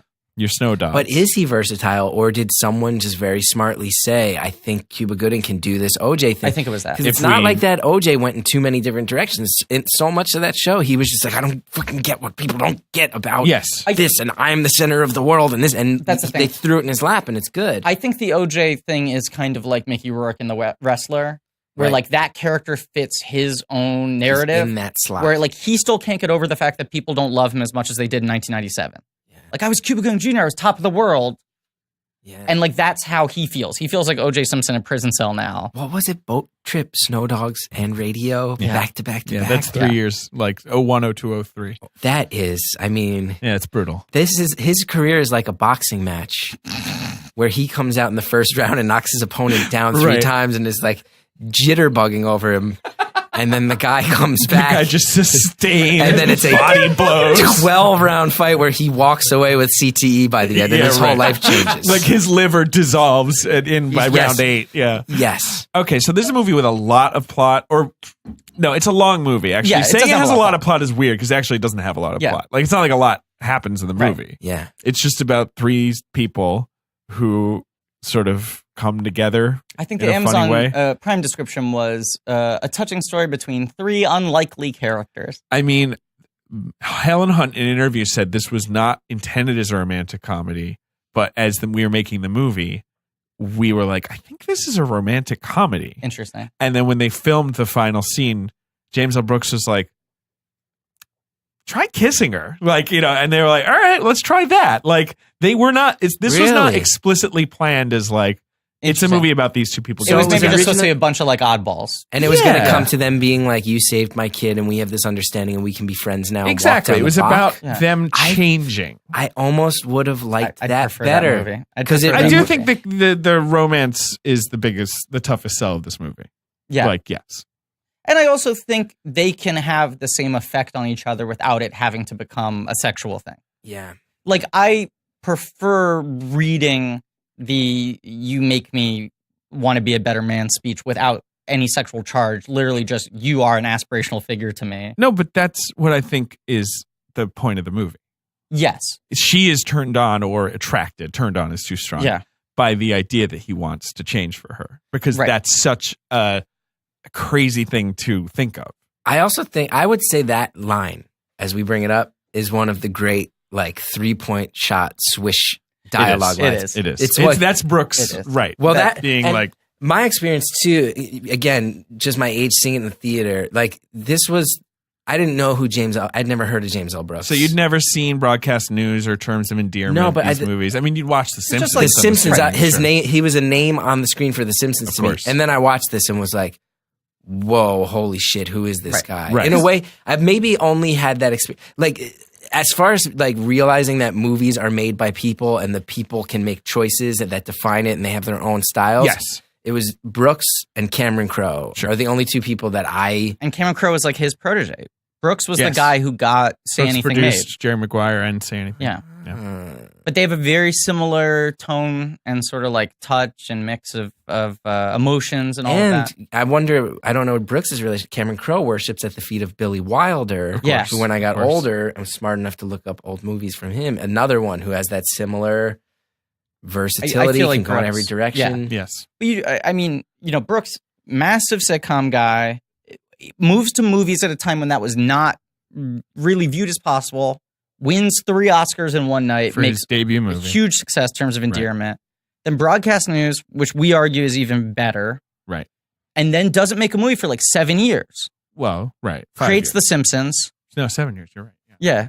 And then makes I'll Do Anything, which is like a disaster. So this is definitely his movies. This movie, he has to get his groove back. Yeah. Like, he's trying to avoid a Cuba Gooding 2002-2003 run. Yeah. And this script wasn't originated by him, which every other movie he's done, This is someone Oh, I else's didn't script know that that. he even if it's an adapts. adaptation, But he punched up this dialogue. a lot. Oh, I yeah, think he did it's all his. near It's all total page rewrite. You one. make Right. me Yeah. want to be a better man Yeah. is Yeah. like a distilled core statement of Right. all movies. And it'd be Yeah. one thing if he said that 20 minutes in, but James L. Brooks is like, that's 90 minutes in. Yeah. And it's going to take, there's going to be flim flam with Yeah. he needs to get a jacket. There's going to be a conversation about lobster for a while. Like, Take the breath out of the theater. Yes. But I think they went, there's a script kicking around Sony. He needs to make another movie quickly because he's got to get his mojo back, right? He doesn't have time to incubate a script for another 8 years. And they go, look, here's this thing. It's kind of an interesting idea. We never been able to crack it. A gay painter, misanthropic OCD novelist, and single mother just trying to skate by with a chronically ill kid. Sure. And he kind of takes that and redoes the whole thing. Right. And also, Guts it. Right. he'd work with Nicholson on Terms of Endearment. He wins an Oscar. Right. Nicholson also pops up in Broadcast News. Mhm. So, but maybe he's like, I'd love to give him a lead role. Like, A I big want to do Jack a real vehicle. Nicholson movie. Right. Right. And this is where Nicholson is, he's already, I guess he's still making like maybe a movie a year, right? Well, that's why You know, I'm surprised I didn't see this movie in theaters. did you love this- Jack? This is the same year as Mars Attacks, and I was She's great all in. fucking about Mars Attacks in both Jack Nicholson performances. Blows the roof off. Yeah. I I mean, was into that. I was into fucking adult dramedies. Like, as a 10-year-old, I was like, I This- love a nice, soft adult dramedy. Of course. of course, Right. it was a 9-year-old. I cannot To believe me, I didn't see this movie in I theaters. knew Jack just as the Joker. Right. Sure. To me, well, that was the an other exact thing. Yeah. kid of my age. Yeah. I was 9 when Batman came out. Yeah. Killed it. Mm-hmm. And I was old enough to remember the dialogue that people were like, wow, this is one of our great serious actors. What's he doing in a playing the comic Joker. story, right? And then he killed the Joker. He did great performance. I From mean, my he rubbed childhood another man's vantage point, rhubarb. Yeah. This town needs an enema. This is the last movie he makes before he becomes Once in a While Jack. Yes. Because the next movie he makes is The Pledge, which is 4 years later. Wow. 2001. And then Anger Management's like 2 years. Then you got Right. About Schmidt, Anger Management, Something's Got to Give, About which are Schmidt. all in He's so all good in in 2 About years, Schmidt. Yeah. and then The Departed, and then The Bucket List, and then How Do You Know? Like that's it. A He crazy stat I was surprised by looking at the Wikipedia page for this movie. This is his second highest grossing film ever, only behind Batman. Is that true? This movie is a fucking huge This movie hit. was huge. We're gonna talk about that. Don't you worry. Like this was like, okay, let's just make a solid like late period Jack Nicholson comedy, and then people went bananas for it. Yeah, I they mean, did. And this is kind of like, in a certain way, is like the sort of softest, cheeriest Jack Nicholson movie. Like it's a movie about an asshole, but Jack Nicholson usually the movies he's in have a harder edge, right? Yeah. and he's a little more lovable in them, Right. And this is kind of like flipping it, where it's like this is like a very nicely shot, like upbeat Hans Zimmer score movie with like shithole Jack Nicholson. Right, because the earlier movies, like in the 90s, like Wolf, Right. Hoffa, Right. Wolf. Blood and Mike Wine. Nichols. The Yeah. animal is out. Was That's Wolf? the Did any of tagline. you guys see Wolf?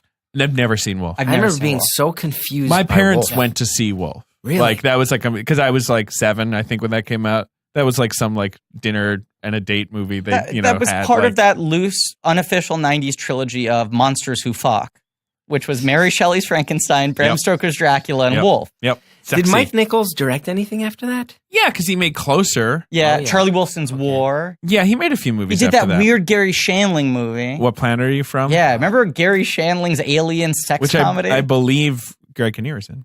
I would have. There is in I that. almost had a chance to meet Mike Nichols, and I didn't follow up on it. And then he died. Yeah. Oh man, he also made Primary Colors and The Birdcage. Oh, he made a Jeez, lot of good yeah, stuff yeah, after yeah. Wolf. So Wolf was just like a weird hiccup. Yeah, Wolf's otherwise just an odd pretty one. smooth career. Yeah, but I mean, like on paper, not a bad idea. Nicholson and Pfeiffer, like modern werewolf thing. That like pitch was Wall definitely Street just satire. Jack yeah. Nicholson plays a werewolf, and they went, here's $70 million. Yeah, that's exactly the budget. How that did was you the know that? entire pitch. I have feel. When I was on Anchorman 2, very, very small role, only showed up in the special edition. Judd Apatow was on set, and I'd met Judd once before, Okay. and we were talking, and he was very nice, and he mentioned that he had just met Mike Nichols. And I was like, oh, I've always wanted to meet him because out of all that early, because he was like one of the first improvisers. Yeah. Nichols and May. Nichols and Meg, Compass Players, Yeah. Second City founder. I was like, I've always wanted to meet him and talk about improv because I always got the sense he was like the smartest of that first wave. And he's like, he loves talking about improv. He Shit. loves it. Shit. He's like, I sat down and talked with him about directing and he kept bringing up improv. He's like, we should all three sit down because you could really get him going on that. And I was like, oh, yeah, but I didn't think Judd was serious. And now I know Judd much better Yeah, and realize, oh, he was totally serious. you could have taken him up on I that. could have sat with Mike Nichols and just talked about the earliest days of improv. That would have been amazing. Would have been such a And geek it dream sounds come like true. he would have loved that conversation, like be able to just talk Krav with someone. You know? Nichols would be good. Nichols would be good. He's got a lot of movies. Motherfucker made Wolf. Motherfucker made Wolf. Some people forget motherfucker made Wolf. You regarded Henry? Yeah. Podcasting Henry. Yeah. I don't know. We're still on the first 5 minutes of this movie. We're Yeah. doing fine. Yeah. So Helen Hunt. Oh, yeah. So you got Melvin, you got Greg Kinnear, and then you have Helen Hunt winning an Oscar as Carol Connolly. Right. She's a waitress. Becomes the first actor Got a sick to kid. win the Emmy and the Oscar in the same year. That's right. She's Mad About You? riding hard on Mad About You. Right. Real brassy dame. Yeah. Light affectations of a New York accent. Yeah. Which I think she could have done without. I think no one else in this movie is doing any sort of New York accent, and you don't go, that's weird that they don't all sound like truck drivers, you know? That they don't all sound like But Teamsters. she's, Uh-huh.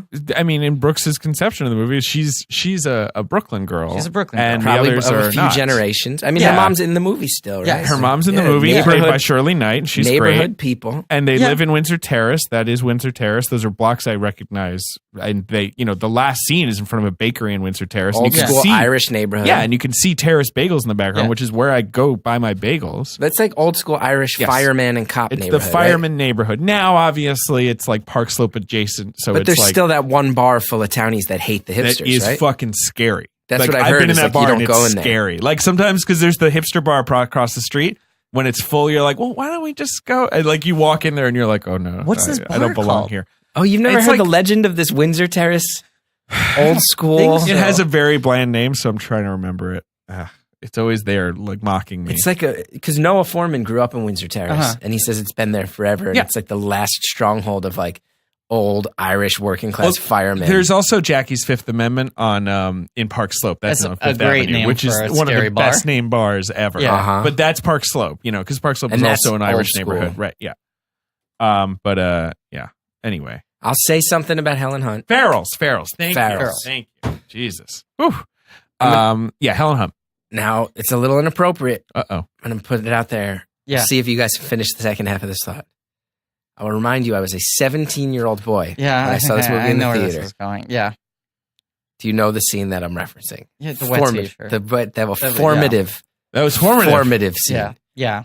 As someone, because you got to remember, 1997, the internet was not. Sure. Right. You couldn't. Sure. You had Yes. to think on Video these was things, buffering. right. Video was buffering. You would only hear rumors about, I think that actress got naked in this movie. You know, in the Right. same way you'd hear, like, I hear this movie has a scene where dude's head explodes. Yeah. Like, Right. it would be like cool things you want to see in movies were like hearsay. The wet T-shirt scene was one of the prime me Oh, Ben's growing nodding. up. Yeah. Me growing up scenes. yeah. See, Well, also because she was on TV too. Chris and I are somewhat close in age. Yeah. And this was very formative for me. Uh-huh. And I think this is sort of where I was like, wet is better.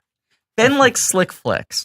He thinks all movies are better wet. Well, it's just like you could make a dry movie, or You you could. could get a you rain ever machine seen- and get that shit soaking. Have you ever seen Toxic Avenger 3? Have not. When 50 naked Japanese girls run out of a communal shower in a locker room? Wow. It's a Jersey picture, too. Yeah, Oh, for another sure. formative. My Yeah. uncle had a copy of Toxic Avenger 3, and we watched it. And although the first time I saw a boob, National Lampoon's European Vacation. See that's Interesting. that's interesting. Interesting. Is it? Maybe not. No, but the Hunt thing is what I'm turning over because like I have a bit of a crush on Helen Hunt in this movie now. I do, too. Yeah. Now that I'm watching it, 100%. I love that scene where the guy is putting the moves on her and he grabs the boob and gets the throw up, early Yeah. on. Right. Yeah. And she just gives him a sort of like, like she shrugs and She's a strong mom. she's a fucking strong hot woman. when she does stuff like I that. also- and then later yeah. at the end, when Kinnear is like, I can paint again, she was like, ha, one night with me. Like that just gets me. A thing about her in this movie that antithetically almost makes her more attractive to me, but also is why I think this performance works. I love this performance. She seems really tired in this movie. She's Yeah. tired. A lot of She's times when burnt it's out. like the put upon single mother, you're like, no, you look like you're dealing with this too okay. Helen Hunt, you feel the weight in every shot of this When movie. Nicholson early on is like, what's with the dark circles? Like, yeah. She's like, what do you fucking tell? Look at my life. Yeah, exactly. Come on. Now, this character is supposed to be in her 40s. Uh-huh. Hunt, when she plays it, she's in her mid 30s. Interesting. But I feel like she's playing it like she's in her early 40s. Yeah, and I think she sells it. The plot is that he goes to this restaurant every day and she's his waitress. It's part of his Routine. He has strict he needs routine. to like, he's got to tap dance around the cracks. Sure. He has to throw the dog in the garbage. Uh, There are things he has to do every But day. what I love about that thing where it's like, he needs to throw the dog in the garbage. We don't know why the dog pisses him off. No. It's the first thing we That's- learn about the him opening shot is is him that he's had enough of this dog. picking up the dog so he can throw it in the garbage. It's also like, it's pretty audacious of Brooks to be like, I'm literally going to do the opposite of save the cat in the first Right. shot of my Kill movie. the Kill the dog. Yeah. This They dog say save that- the cat, I'm going to throw out the dog. This dog that literally just looks like a muffin with Yeah. two eyes on it. Like, that's the dog. The dog doesn't even have a shape where you're like, Yeah. how does this dog's body work? The dog is definitely like, it's a new like pastry like gimmick that people would line up around the block Right. for. It's like a pound cake plus a croissant or something. Yeah. And people have to remember the marketing campaign for this movie, because I hadn't seen it when it came out, but I just remember everyone was fucking talking about the dog. The poster is Smiling Jack, sunglasses, holding up the dog. And I just remember my grandma being like, Griff, you gotta see this movie. This dog, you won't believe the things this dog The does. dog's the fourth lead of the movie. 100%. It's a You four-hander. put him not just ahead of Cuba Gooding Jr., but did not mention Cuba Gooding Jr. Nicholson, Hunt, Kinnear, dog. Dog. It's a four-hander. It's funny, as we talk about it, I feel like one thing I've never realized about this movie that this conversation is proving true to me, this is like a real New York movie. It is. But it doesn't wear it on its sleeve like some of which the I classic like. New York movies. But the idea of you got some asshole down the hall you got to deal with. You got your favorite restaurant and you see the waiter all the time, the waitress all the time, and you don't know anything about each other, but you know each other. Yes. That's such a New York thing too. I also, this movie, because it feels, anything that's indoors feels very soundstagey in this movie. But the exteriors are all like real New York, as we were saying. Yeah, and downtown. Nicholson's building is like right around where I grew up. And so this movie activates a lot of weird nostalgia stuff for me for like storefronts of places that closed when I was like in my teen years and stuff. It feels very New York. It truly does, while being a very like heightened kind of glossy movie. Yeah. Well, also It just gets those dynamics. the things like him leaving the restaurant and everyone applauding. Like he is playing a character that everyone in New York has at least tangentially seen. Yeah. Been on Some a subway car weird with some asshole, right? Yeah. Like some guy where it's like, what's that guy's problem? Like, you know, there's nothing more to like it we're than all that. trying to get where we're going. Shut up. We all want to eat bacon, like it's or whatever. We all want our breakfast. It's not, but It's not about you. he's got the weird look. Jack Nicholson designed the wardrobe for this character. No! Yes, and let me tell you, Well I hope done. he literally sewed it himself, Daniel Day-Lewis style. let me tell you what the trivia fact says. He wanted the character to have a downtown look. I mean, mission Downtown. accomplished. Do you agree? Downtown. Do you agree that this is a downtown look? I would argue mission accomplished. Mission Griff. accomplished. Way in downtown, uptown. What are you thinking? Where does he live? Do you think? He lives in the West Village. Right, right, exactly. Yes, Yes, of course. We yes. see where he lives. Right. And where she lives in Windsor Terrace. And yeah. What are you looking at, Griffin? Nothing. Griffin's got his phone out. I don't know what he's After doing. I gave him props for no phone in it. Maybe learn something out for later. Okay.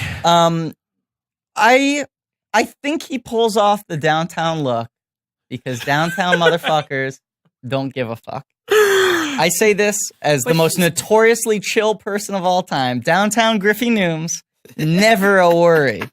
The epitome of cool. But Skating by on charm. Fucking downtown cool. he's not like he's not like evoking like a Warhol coolness. No, but the 90s, I'll or say this. CBGB's coolness. That's what you think. When I think downtown, I think Right. like art. I think Nicholson is thinking of like 60s downtown. I Like, you know. think like coffee shop, like Cafe Wa. Exactly. this is what I'm going to Exactly. argue. I'm going to argue that mid-90s West Village was very uncool. Mid 90s West Village, sure. Was yes. very uncool. That's like we're coming up on like Magnolia Bakery West Village. Right. Right. And it's a little past like 80s grit and grime West Village. Right. Mhm. I think this was a kind of dorky period Okay. where this guy would fit. This was the dude I would see in my local library. And he literally lives on the block of my local library in this movie. I buy it. All right. Downtown Griffey Nooms himself. Yeah. Okay. God. Oh, hey, what's up, buddy? No, I keep on getting these Valentine's Day party invites. Okay. For some I mean, reason, that's all my exciting. friends keep on throwing Valentine's Day parties well into the spring. I've thrown a few. Yeah, you throw one every weekend Uh, just to lord over me the fact that you have a girlfriend. All right, I'll admit it. I'm doing it to lord it over you. You got a romantic partner. Good for you. You found unconditional love. All right, let me guess. You've been trying some online dating and you've run into some lazy text messages or weird random matches that don't even turn into dates. Yeah, I don't know. Sometimes, hypothetically, you finally get approved for an exclusive dating site for famos, and you find out it's not all it's cracked up to be. All right. Well, I want to connect with the people. That's because most of those online dating services are just like, you know, not very helpful. And Yeah. they don't know how to match people up. Nuh-uh. But What? have you seen the success stories from eHarmony? Oh, Real people real people. are finding real matches. Well, I mean, real people, not like Bruce and Lori, right? We never thought we'd meet someone online that was so compatible, and we're grateful that we were able to find each other. That's Lisa and Mark. What? Yeah. I mean, look, I heard about Bruce and Lori. Okay. Here, I actually have their pictures I right don't want to here. brag, but I heard about them. Married June 18th, 2011. That's already coming up on 7 years of good marriage, let alone the courtship leading up into that. My gosh. You Look know? at this. I'm actually just reading their story. They did the Amazing Race. Yeah, they Their met. team name was Perfect Harmony Yeah. because of the site. They got married in Harmony, California. Yeah, I mean, they really are on brand here. All right. Well, good for them. I mean, obviously eHarmony knows what they're doing. When there's love, when it's love, there's just no stopping it. That's Jason and Anna. They're singing the praises of eHarmony right now. There are plenty of hookup sites out there. That is not what they are. We're lousy with those. I don't need any more of them. eHarmony is the #1 most trusted dating site or app based on a 2008 survey of 1,616 U.S. singles. Based on a survey. We're talking about the real stuff. Real relationships, adult relationships. They use decades of science data and psychological research to send you the right matches. eHarmony, it brings compatible people together. They're like love doctors. Doctors of love. Doctors of love. I actually used eHarmony. Did you? What? Yeah. And it's really a great experience comparatively to some of the other dating apps and services. Just get anxious on these other dating Oh, you apps. mean because they don't they actually take steps to find you a more compatible match? Right. They have like a questionnaire and they have different ways to kind of pair you up with people that you're actually going to have a genuine connection and This match isn't with. gross hookup culture. You know, this is like, you're finding love. That's what we're looking for. No, but this is for serious, like, This is for relationships. people who are looking for meaningful relationships, not just to hook up with someone. This is not a hookup site.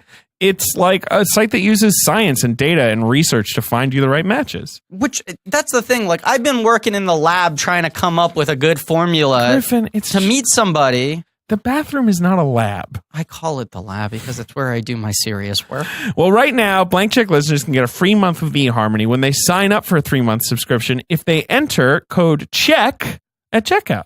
Okay, so you check to make sure that your marital status is single. Then Stop waiting and start your journey to a satisfying, meaningful relationship. It can be fun to play around with the online dating apps, but when you're ready to fall in love with someone, you have a meaningful relationship. There's one app that's built to bring you real love, eHarmony. Come see how eHarmony can change your life. Go to eHarmony.com and get started. Yeah, I mean, I'm ready for that because I'm looking to have a summer wedding. Enter the code CHECK at checkout. Okay, cool. Oh, there's Lisa and Mark. Hey, handsome. Oh, yeah. Handsome couple. He proposed to her on a mountain. Wow. On a mountaintop. Valentine's Day, 2010. All right. Well, anyway, they're new friends of the show, and we're excited to have them. I feel like maybe I should ask eHarmony out. It feels like. I mean, take your shot. Yeah. Shoot your shot. Yeah. All right. We're on minute 20 of As Good As It We're going to Gets. wrap this up soon. Yeah. But what happens really quickly is Greg Kinnear's doing okay in his life. This is the other thing. The opening of this movie is Melvin's a dick for 10 minutes. Sure. He meets the we meet the waitress. Sure. Greg Kinnear is beaten half to death by a gang of street prostitutes. Yes. Including Jamie Kennedy. The cruelest Xing of all. He was gets about to X'd Also, so joke. fucking hard he's in a this portrait painter. Like, Yeah. that's what he's doing. That is definitely not a thing that was happening in the 90s. movie. Downtown, let me tell you Listen, about no, downtown. Very Crooks. downtown. Brooks is missing like he did in what was the other movie? The chef profession. Spanglish. Sure. Come on. Where it's just like this is not a good portrayal of a painter. Okay, this is a bad portrayal. He just wants the of guy a to walk painter's around life. until he No, looks they like don't a painting. dress that way. I They tell do you? not live that way. Come on. Can I tell you what the West Village was like in the mid-90s? Oh man, there's more downtown download. Floral, Downtown Griffey News. Should I, hold on, short should I put sleeve some jazz shirt, music on? for leather you? duster, tiptoe around cracks, painting portraits. That's what Let everyone me was ask you doing. seriously though. Yeah. I think that was well past the era where you could be a portrait painter and afford to live in the Agreed, West 100%. Village. Makes no sense. It's Westville sci-fi. in an apartment with a greenhouse. It is science fiction. Yeah. It is You're a science fiction. portrait Especially painter? because the movie acknowledges how expensive the apartment is by creating the conflict of he can no longer afford it. And it's like, bitch, you couldn't afford that to begin with. Like maybe he's a conceptual artist. Okay, Sure. Then he can afford that apartment. You know, Right. Maybe he's like a piss Jesus type. Then it makes sense to me. There could have been more Giuliani in this movie. That would have been fun. Like, he's fighting Giuliani But in a in certain some way, way. Giuliani is the fifth character of this film. Oh, You yeah? know, I mean, he looms large over the proceedings. This is the New York he was just cleaning up in the era it came out. That's actually. like- When I heard we were talking about As Good As It Gets, I wondered who was going to be the first one to bring up Piss Jesus. I believe it was Piss Christ was the technical name.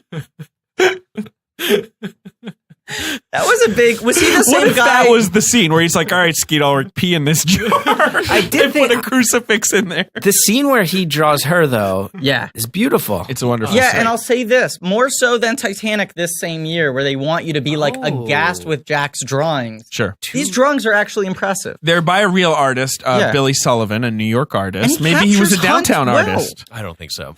Do you think, here's the thing I'm realizing too, do you think the success of this movie, The Explosion, is that in a year where it was like Titanic, Men in Black, all of a sudden here's this like A movie for grown-ups. thoughtful character piece? Yeah. Yeah, and I just think that this movie would just, like you said, it would just be TV show now. Right. Like, it just, like, that just wouldn't, there's no space for it anymore. Right, that's like, Terms of Endearment was the second highest grossing film of its year behind Empire Strikes Back, is that right? Yes, that's right. Right. No, Return of the Jedi. Return of the Jedi, sorry. 84? Right, like, 83. humongous. 83. Plays, That's you're serious? It's 83? yeah. That fucking son of a bitch. I'm What? so sorry. You You got in a fight about this? No, I did bar trivia, and you had to. There was a question where it was about you had to do the math, and the early reference point was if you take the year Return of the Jedi came out, and then subtract blah blah blah. They were every 3 years. It was 77, 80, 83. Yeah, that's what I 77, thought. 80, 83. Yeah. And then they said it was 80. They had the year wrong. They're liars. Bunch of Crooks liars. and liars. But so, right, the inciting incident in this movie, half hour in, is that Greg Kinnear is savagely beaten Right. by a very attractive bunch of street prostitutes Yeah, he gets axed. who are robbing his home of the 14 crystal sculpture that he owns. He does have a lot of crystal sculptures. Right. Which I do feel like is I'm trying to figure out how to phrase this. I like that the movie very casually sets up without having to explain it, like, this guy's a target because of homophobia. Like, these are desperate kids living on the skids, right? They want to rob him, but I get the sense they would not have beaten him were he straight. Well, And there's even the sure, implications they're yelling shit at him like, you There's like fucking the Jim, pervert. there's like right. the Jim Yeah. Carroll Right. Basketball Diaries. Like, Yes. I'll let you jerk me off in Grand Central Station, and then if you look me in the eye, I'll punch you in the face. Right. Right. That kind of that thing. New York. That's the Skeet Ulrich character. I feel like that is a very real, more 70s, 80s Right. thing. But But the movie doesn't make a big meal out of it being a hate crime because it's just like, that's the world Kinnear expects to live in. Like, he hates that he was beaten, Sure. but he doesn't expect anyone to show him any respect. but because of this, Yes. Melvin has to take his dog. Gotta take that dog. And that is, I guess, what James L. Brooks has decided is the emotional core of his movie. Is that for Bacon the in the pocket, walking that dog. first time in his life, Melvin understands what it is to love a thing, anything. One could say it becomes as good as it gets for him. I mean, the scene where he walks into the shrink's office is great. I love that scene anywhere where the shrink is like, okay, Melvin, like, you know, and then just the idea of him walking into the waiting room and saying, what if this is as good as it gets? That's another, James L. Brooks must have just thought about, like, how better to ruin 8 people's day Yeah. than Yeah. just put that in their minds and walk out. What if this is as good as it gets? A thing that is very interesting about this movie to me is like 6 directors who are not usually actors all appear in this film. Okay, give me him. Because, I mean, you have Harold Ramis as the doctor. Who's so good. So in a good. one scene performance. Just nails it. You have, who's the other one? Lawrence Kasdan Lawrence Kasdan, as the shrink. screenwriter of Empire Strikes Back, Raiders of the Lost wow. Ark, plays the shrink with the new goatee. I also regrew my beard, and you don't seem to care about that, Melvin. Shane Black plays the manager of the cafe. Ooh. Oh, I didn't know that. Director of Kicks Iron out. Man 3, who later cut me from his film. Was he nice? He was very nice. That's good. Yeah. I love that movie. Brett Ratner plays Helen Hunt's son. There's another big one. Oh, Todd Solondz is the guy on the bus. Todd Solondz is the guy on the bus? Yeah, there's the scene on the bus. What is it? I think it's Helen Hunt on the bus. And her kid is chasing her. Yeah, and she's like leaning over and kind of getting in the guy's face. And it's welcome to the Dollhouse director, Todd Solondz, just sitting there awkwardly. That's there are a lot awesome. of directors in this movie. Clearly, he just was like, I want to have some buddies on set. The guy who plays the kid who plays the kid is called Jesse James, which is weird. Did know that. Yeah. Just saying. Did you also notice Maya Rudolph playing a cop for 1 second? Maya Rudolph's in this movie for Really? a second. Yeah. Yes, she's one of the cops cleaning up Was she after. on? She was already on SNL. No. This is 97. This was like a lot of people's was when she first was like- Missy Pyle before she's like. It's Missy like when she Pyle's was- one of the waitresses. Yeah. Yes. Is that when Maya Rudolph was just like a backup in the Yeah. Rentals? Yeah. Do you know that? She was in that Weezer spinoff? Yes. She had also been a nurse on Chicago Hope for 5 episodes, but this is her first film role. Wow. She doesn't get SNL till 2000. Maya Rudolph. Who knew? Road trip. They go on a road trip. They I go on love a a road road trip. trip. You movie. love a road trip. I love a road trip. But movie. like, what's the plot? Yeah, he gives the dog bacon, and then the dog leaves, and he cries, Yeah. and he realizes what it is to have a connection to something. But also, Helen Hunt has stopped working Well, because that's right. the The kid's kid's sick, too sick. sick kid. so he sends the doctor to cure her entire life. Goes to the publisher and says, "I can't write my book unless you hire a doctor." No, your 'Cause we also- husband. we Oh, also right, aren't yeah. mentioning that he paradoxically writes romance novels. Right. That he's a mean son of a bitch. How with do you no write love in women his life. so well? Do you know, Great. I mean, do you know what classic this line is? I take away all reason. And I think of a man accountability. and take away Yeah. reason and accountability. Do you Yeah. know who said that? That's a real line from a real author. John Updike said that. Oh, really? Yep. James L. Brooks thought that was funny Oh, that he said boy. that. Did he? Wait, I don't know much about Updike. Was Updike dead, or did James L. Brooks have to go get permission? He's still very alive. Yeah. I think he's just trolling him. Yeah, that's a pretty brutal troll. Good troll. Because if you want to get angry that James L. Brooks stole your line, you then have to take credit for that awful The most thing. misogynistic, Right. ridiculous. It's like seeming he's line. pretty much calling Updike's bluff. That scene where the doctor is there and it's like, it's such, and even now it's so resonant where it's like, oh, just the idea of like normal health care is enough to change this She whole starts like woman's life. crying, Yeah. right? And Ramus was Like just, where he gives such him a the soothing business card premise. where he's like, Yeah. oh, my home number's on there. Right. And it's Yeah. like he just she like can- spoke in like Cthulhu language. working class broad who's doing it on her own. All Living of a with sudden her mom. gets to cut through all the red tape Yeah. and Yeah. bureaucracy and bullshit and phone calls. There's that great question he asked where it's like, have you ever had a test when he wasn't sick? Right. Like, you've only gotten him tested when he's already in the emergency room because there's a problem. right. Have you ever tested him in like a normal state? And it's like, no, Can't afford no, we that. didn't think that was possible. Yeah. But I also- And we should yeah. point out a pretty funny. Melvin does this ostensibly because she's his favorite waitress and he wants his life to say exactly this. disrupts the Yes, order, you and the can't new have it. waitress Entirely comes selfish. in and So he he spends- flips out. He spends Yeah. presumably thousands and thousands of dollars so that Right. she can still serve him Yeah. breakfast food. His insane breakfast food order, which is like Daniel Day-Lewis and Phantom He's a hungry Fred boy. level. Yeah. Yeah. He like wants pancakes, bacon, sausage, Yeah. coffee with cream. What else does Welsh he want? rarebit with a sunny side egg. And then they go on a road trip because Greg Kinnear is out of money, so he needs to ask his parents for money. And he weirdly like still has no respect for Greg Kinnear, but loves the dog so much that he can't lose Greg Kinnear in But the he building. has a little respect for him because there's this scene where That they're scene's calling really the dog good. to each other. Yeah. And Melvin actually wants the dog to go to Kinnear. He Yeah. likes that it goes to him, but he does want it to go to Kinnear. That's the scene where he visits. Kinnear's post-beating makeup is very odd in this film, especially the trajectory of it. Because the first time they go to the hospital, when he's like When demanded to look Yardley at the mirror- Smith, Lisa Simpson herself, is crying.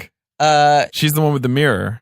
Uh-huh. He It's does. Lisa Simpson. Yeah, no, Yeah. I know you're Lee Okay, Smith. sorry, Of sorry. 3 Yeah. o'clock high, right? yeah. She that's was in right. 3 o'clock high, But right? I think Brooks just likes to have Am I a thinking Simpson. of the right one? Or Yeah. no? Was she Because he had No, no, no. Kavner, you know, he likes Legend to of Billie drop one in. Jean? Let's check. Which classic 80s movie am I thinking? Like the Underground. Was it 3 o'clock high? I think it's 3 o'clock. I think it was Legend of Billie Jean she Let's was see. in. I want Or you was to- she in both? She I might have been want in you both. to tell me how old Yardley Smith is, Yardley who has been Smith. doing The Simpsons for 20 plus years.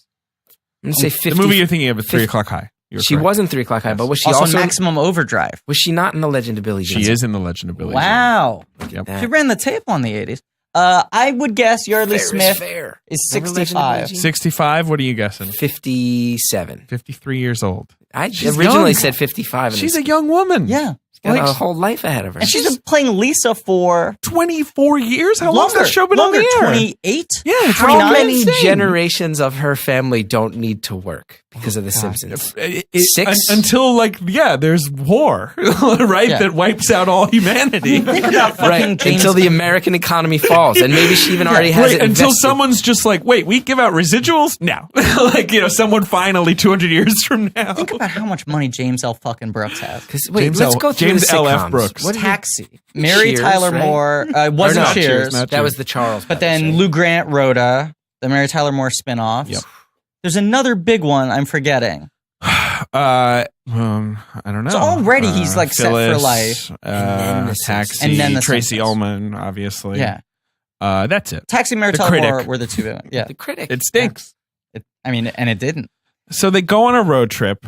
Yes. I'm just finishing us up. He here. has lovely leather gloves, and he has a bunch has of so many of weirdly those. labeled CDs for different Yes.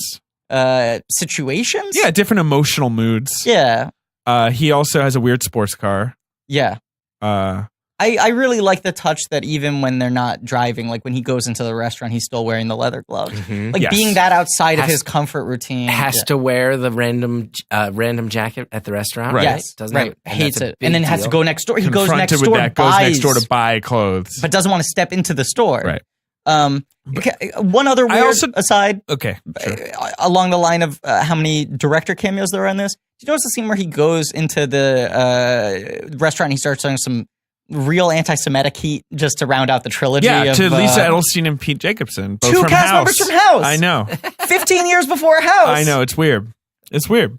It's a funny moment. Playing two Jewish targets. I know. Well, Brooks, I guess he just wanted to get that in there Yeah. too. Yeah. But no, I also just like that when Kinnear and Hunt meet, they're like, isn't this fucking Well, guy you're like- weird? Like they're immediately friends because they're just like, what is it? How with much this nicer guy? to be in a movie with someone who's chill. What about the letter scene though? We need to talk about that for a second, don't we? There's that scene Which letter where scene? she reads the letter to Oh. him thanking him. Well, isn't that the wet t-shirt scene? No, that's before. That's the her wet coming and t-shirt saying, scene. I'm not going to sleep with you. Yeah. She flips out, runs in the rain to let him know, I will never sleep with you. Which I don't think is something that's occurred to him At until all. that moment. His reaction to that is so funny too. Yeah. What Where does he he's say like, to that? wait, we don't open for the no sex pledges until 9 in the morning or something. It's a good line. Jack, you are my number one guy. But I feel like Batman's pull. I don't know, isn't that's that fine. the moment where he has I'm sorry. That's a Batman You ever pull. dance with the devil? I can't do him. Never rub another man's rhubarb. That's still my favorite one. The letter scene is nice too because I think that letter is written very accurately from the sense of like, this is a waitress who grew up in Brooklyn. This is Yeah. not Right. somebody who did great in school. Right. This is not someone who knows automatically how to express these It's not your feelings. And it's- fancy book learning your big $10 words. But also is reading it to Downtown a words. professional, very successful novelist who Yeah. can Yes. fake it so well that Yeah. his personality never shows up. Like, Right. It's a pretty good subtle touch. His personality is so mercenary that he can Yeah. just make all of these emotions, pluck them out of the air. yeah. But when she says I want to have sex with you is when he's like, I guess finally like, oh, I am, as Greg Kinnear puts it, a horror of a human being. Yeah. Like no matter how kindly I behave. And that's what Kinnear does so well. There's that, I mean, it's like what you fucking Planes, Trains, and Automobiles. That moment where you as the audience, even though Steve Martin's clearly a dick, are like, yeah, but fucking John Candy, this guy is a nuisance. I'm with him. right. 30 minutes in.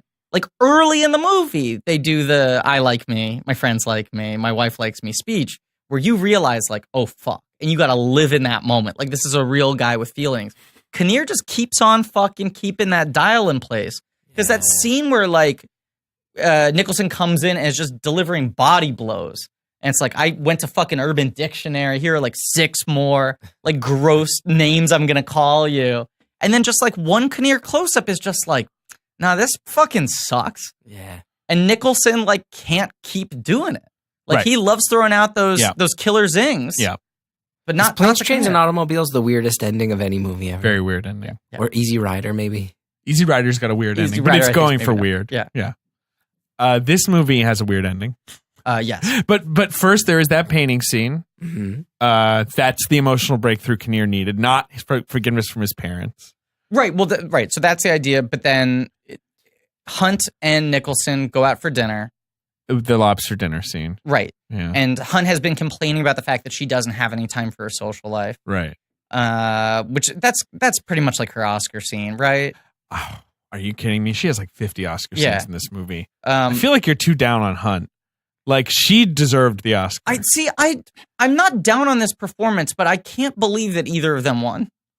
The last movie where the actress and actor won Best Actor, together from the same. There Who were movie. else like was up? 4 Who else instances. was up that year against her? Oh, let's talk. I wonder if that's part of your bitterness, if you subtly remember who else I was don't know. there. That's what I'm trying to think, because this was definitely the first year I was like very engaged with the Oscars. Helena Bonham Carter, Wings of the Dove. No chance. Julie Christie in Afterglow. She has 2 Oscars. Yeah, never seen that movie. Good movie. Judi Dench and Mrs. Brown. Which most people think should have won, right? That's a ridiculous opinion. And Kate Winslet in Titanic, who is young. Yeah, I mean, that's not a very loaded year. Yeah. And she then kind of walks away with it. She does. And Judi Dench should have won for Mrs. Brown. It becomes like a weird Oscar opinion, which is like, no, she shouldn't have. But that's why she gets the fucking Shakespeare in Love That's called Harvey Weinstein. That's called good campaigning by a monster. Some other things are called Harvey Weinstein now. I don't think that's the first thing that comes to mind. Here's who Nicholson beats. Okay. Robert Duvall in The Apostle. Good performance, but he has Oscar. Bob Duvall. Peter Fonda, Easy Rider's Own, and Ulee's Gold. It was a very good performance. But not going to win. No. Dustin Hoffman in Wag the Dog, that's not going to win. He has 2 Oscars. Yeah. Matt Damon in Good Will Hunting. I would have given it to him. No. I would have given it to Damon. Oh, I think he's bad in that movie. Really? Yeah. I don't like the performance at all. I love Matt Damon, but I remember Jack Nicholson's performance a lot more. Yeah. Ben, how do you like them apples? I love that line, and I love apples. Diplomatic answer from Ben Hosley. Okay. So Nicholson wins there. Weird. So those were not big acting years. No, because Titanic is sort of just running the town, and then L.A. Confidential is the critic hit of the movie of the year. Right. But that's not a movie with like lead performances. Right. You know, there are 3 men in it. Right. Who They are kind of all split it. I was just on a plane, long flight, tenterhooks, 24 hours of flying with the transfer. Watched many movies. Uh-huh. L.A. Confidential was very clearly the best option. Mm-hmm. Never seen it. Didn't watch it. Didn't want people to walk by and see me supporting Kevin Spacey on a plane. Oh, yeah, he's in that one. Like, do I really want to watch a a Kevin Spacey movie right now? I feel that way. I can't watch K-Pax in public anymore. Your typical lunch movie. Yeah. You set up your iPad. Throw on K-Pax. With your poke bowl. Have a poke. Not anymore. You know what movie I did watch for the first time on the plane that I can't believe, knowing me and my personality, I cannot believe I've never seen this movie before 2018. Yeah. The fucking, the one with the cutters and the bike race. The Cutters and the bike race? The gang called the Cutters in Bloomington, Indiana. And they have to go up against the frat guys in the bike race. You guys know what I'm talking about. Cutters. All their dads are stone cutters and townies. Breaking Away. I've never seen that movie. Oh, it's built for me. That's a great movie. It's built for me. That's, Greg Kinnear could have been in that. Indiana's Own. Breaking Away. Yeah. Weird Dennis Quaid performance. Yeah. Dennis Quaid is like a low rent white trash dude. Yeah, that's a scrappy movie. That's a movie about scrappers. I watched that and The Outsiders back to back on planes. Another I scrapper. wanted to just drive directly to my neighborhood in North Jersey when I got off the plane. Get in a fight. Yeah. So So end at of the movie- restaurant. Oh, you want to do the restaurant? Okay, Well, yeah. just because that's No, the sure, big. sure. That's the big scene. Well, that's the you make me want to be a better man. Right. Right. Where he keeps. She on, wants a compliment. But the bigger move there is the fact that for the first time he realizes that maybe he should not say everything he wants to say.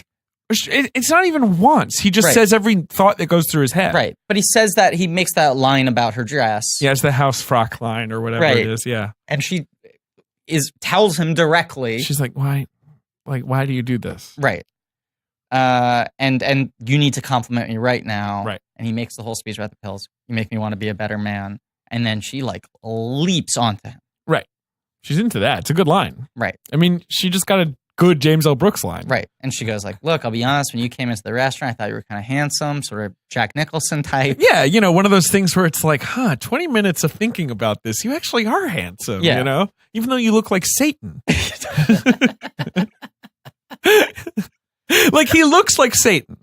You know what I mean? Like, if Satan was a businessman who's like, just sign on the dotted line. And also, if if Satan was made of worn in leather and had a downtown look. He's got a chill downtown look. And he's like, oh, do you want to live deliciously? Like, right? Like, But that's he's definitely, Satan. he's leathery in this movie. Like, this is a movie where 30 years of Nicholson doing a lot of face acting is showing in terms of the crevices everywhere. The lines are there. The lines are there. Now, wait, shortly after that is the scene, if I'm remembering right. Again, I watched it a few months ago. Yeah. There's Kinnear calls his mom, right? Yes. Yes. That's a heartbreaking scene. It is a tough scene. Yeah. That is a heartbreaking scene. And it's where, again, like I said, he's not getting the catharsis there. Right. Like, that's what he was trying to do with this road trip. And Nicholson makes the gross reveal that he says the reason he brought Helen Hunt on the trip is because he wanted her to have sex with Kinnear.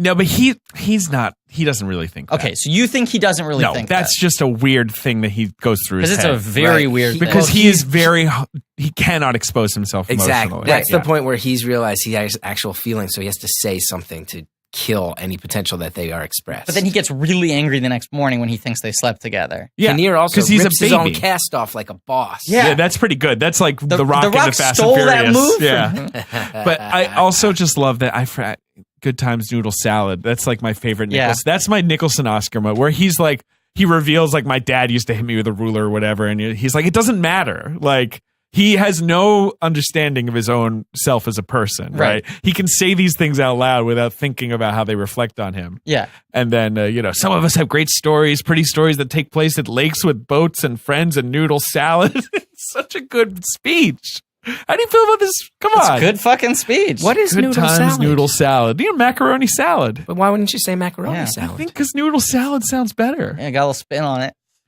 All right, we're done. I have one final. Except for the romance. We have to talk about the kiss. There's But- one but Ben's final got to weigh in. question because we're talking about quotes. Yeah. What's up with that hug part? Where she's like crying and she's talking about how she hugs her son a lot, and it's like the tone of it is really weird. Do you guys remember this? Yeah, I remember It's it. like Yeah. a kind of a subtle joke about how she needs to hug her son because she just doesn't get laid a lot. It's super weird. Yeah. And out of all the stuff, like, revisiting this movie after not seeing it for a long That's time, the thing that was the one thing I was like, yeah, whoa, that that's scratched you the most. Yeah. chill. I also just remembered the scene where Greg Kinnear talks about painting his mom in the nude. Right. That's what. Yeah, That's it's what that sparks stuff. the Nicholson speech because Right. Hunt's like really empathetic. Right. She pulls over the car to listen to Right. him. Nicholson's like, who gives a fuck? Who gives a fuck? My dad used to throw me in the garbage chute. It probably doesn't mean anything. I was the president when Mars attacked. I think that's a bad Batman day. threw me off a cathedral. That jerk. No, I like this movie is loaded with like 15 monologues for each guy, and it's I don't know. It's just you said I can't remember what you said exactly, but like you watch Spanglish after this, and you're like, wow, like this is the bad version of As Good as It Gets. Yeah. Where he's like, how about no plot, lots of monologues, nothing makes sense, Right. but it'll all come together in the editing room, and it just didn't. It's like from Broadcast News on, he takes the wrong lessons from each movie about what he used to do well. Right. And it just gets like watered down. But yes, I mean, Kinnear and Hunt form this relationship that for her like fulfills the role of what she felt like she was missing romantically, just having this kind of like adult, intimate connection with someone that doesn't have to be physical. And he which draws pisses her- Nicholson off. Treats her like an actual work of art. Right. Yes. Yeah, And she- Nicholson says, "Did you sleep together?" That moment's funny too. Right. Where he goes like, "Did you have sex with her?" And then she walks out and he's like, "I'm sorry, I didn't know you were there." Right. Did you have sex with her? But she's like, "No, he drew me and he held me and it was better." Like, you don't understand. One night Like, with being me. nice to a person. Right. And then she decides she doesn't want to be with him anymore. She says, like, go away, I don't Melvin. want you in my life. Yeah. I have a question. I forget how the Kinnear thing wraps up with the parents. Do they give him a payoff? No, they just leave. Yeah. Because he moves in with Melvin. Yeah. Oh, Remember, yes, Melvin of puts Kinnear's whole course. house in the bedroom. And he calls him, which is But nice. he calls him the morning after Hunt and says, like, "Actually, I'm good. I was just calling to check up." Because And- he's like, and "I you- got my life back. I don't need money." And from you hear his mom being like, we're sorry we didn't come when you got beaten up. We were gonna, but we didn't.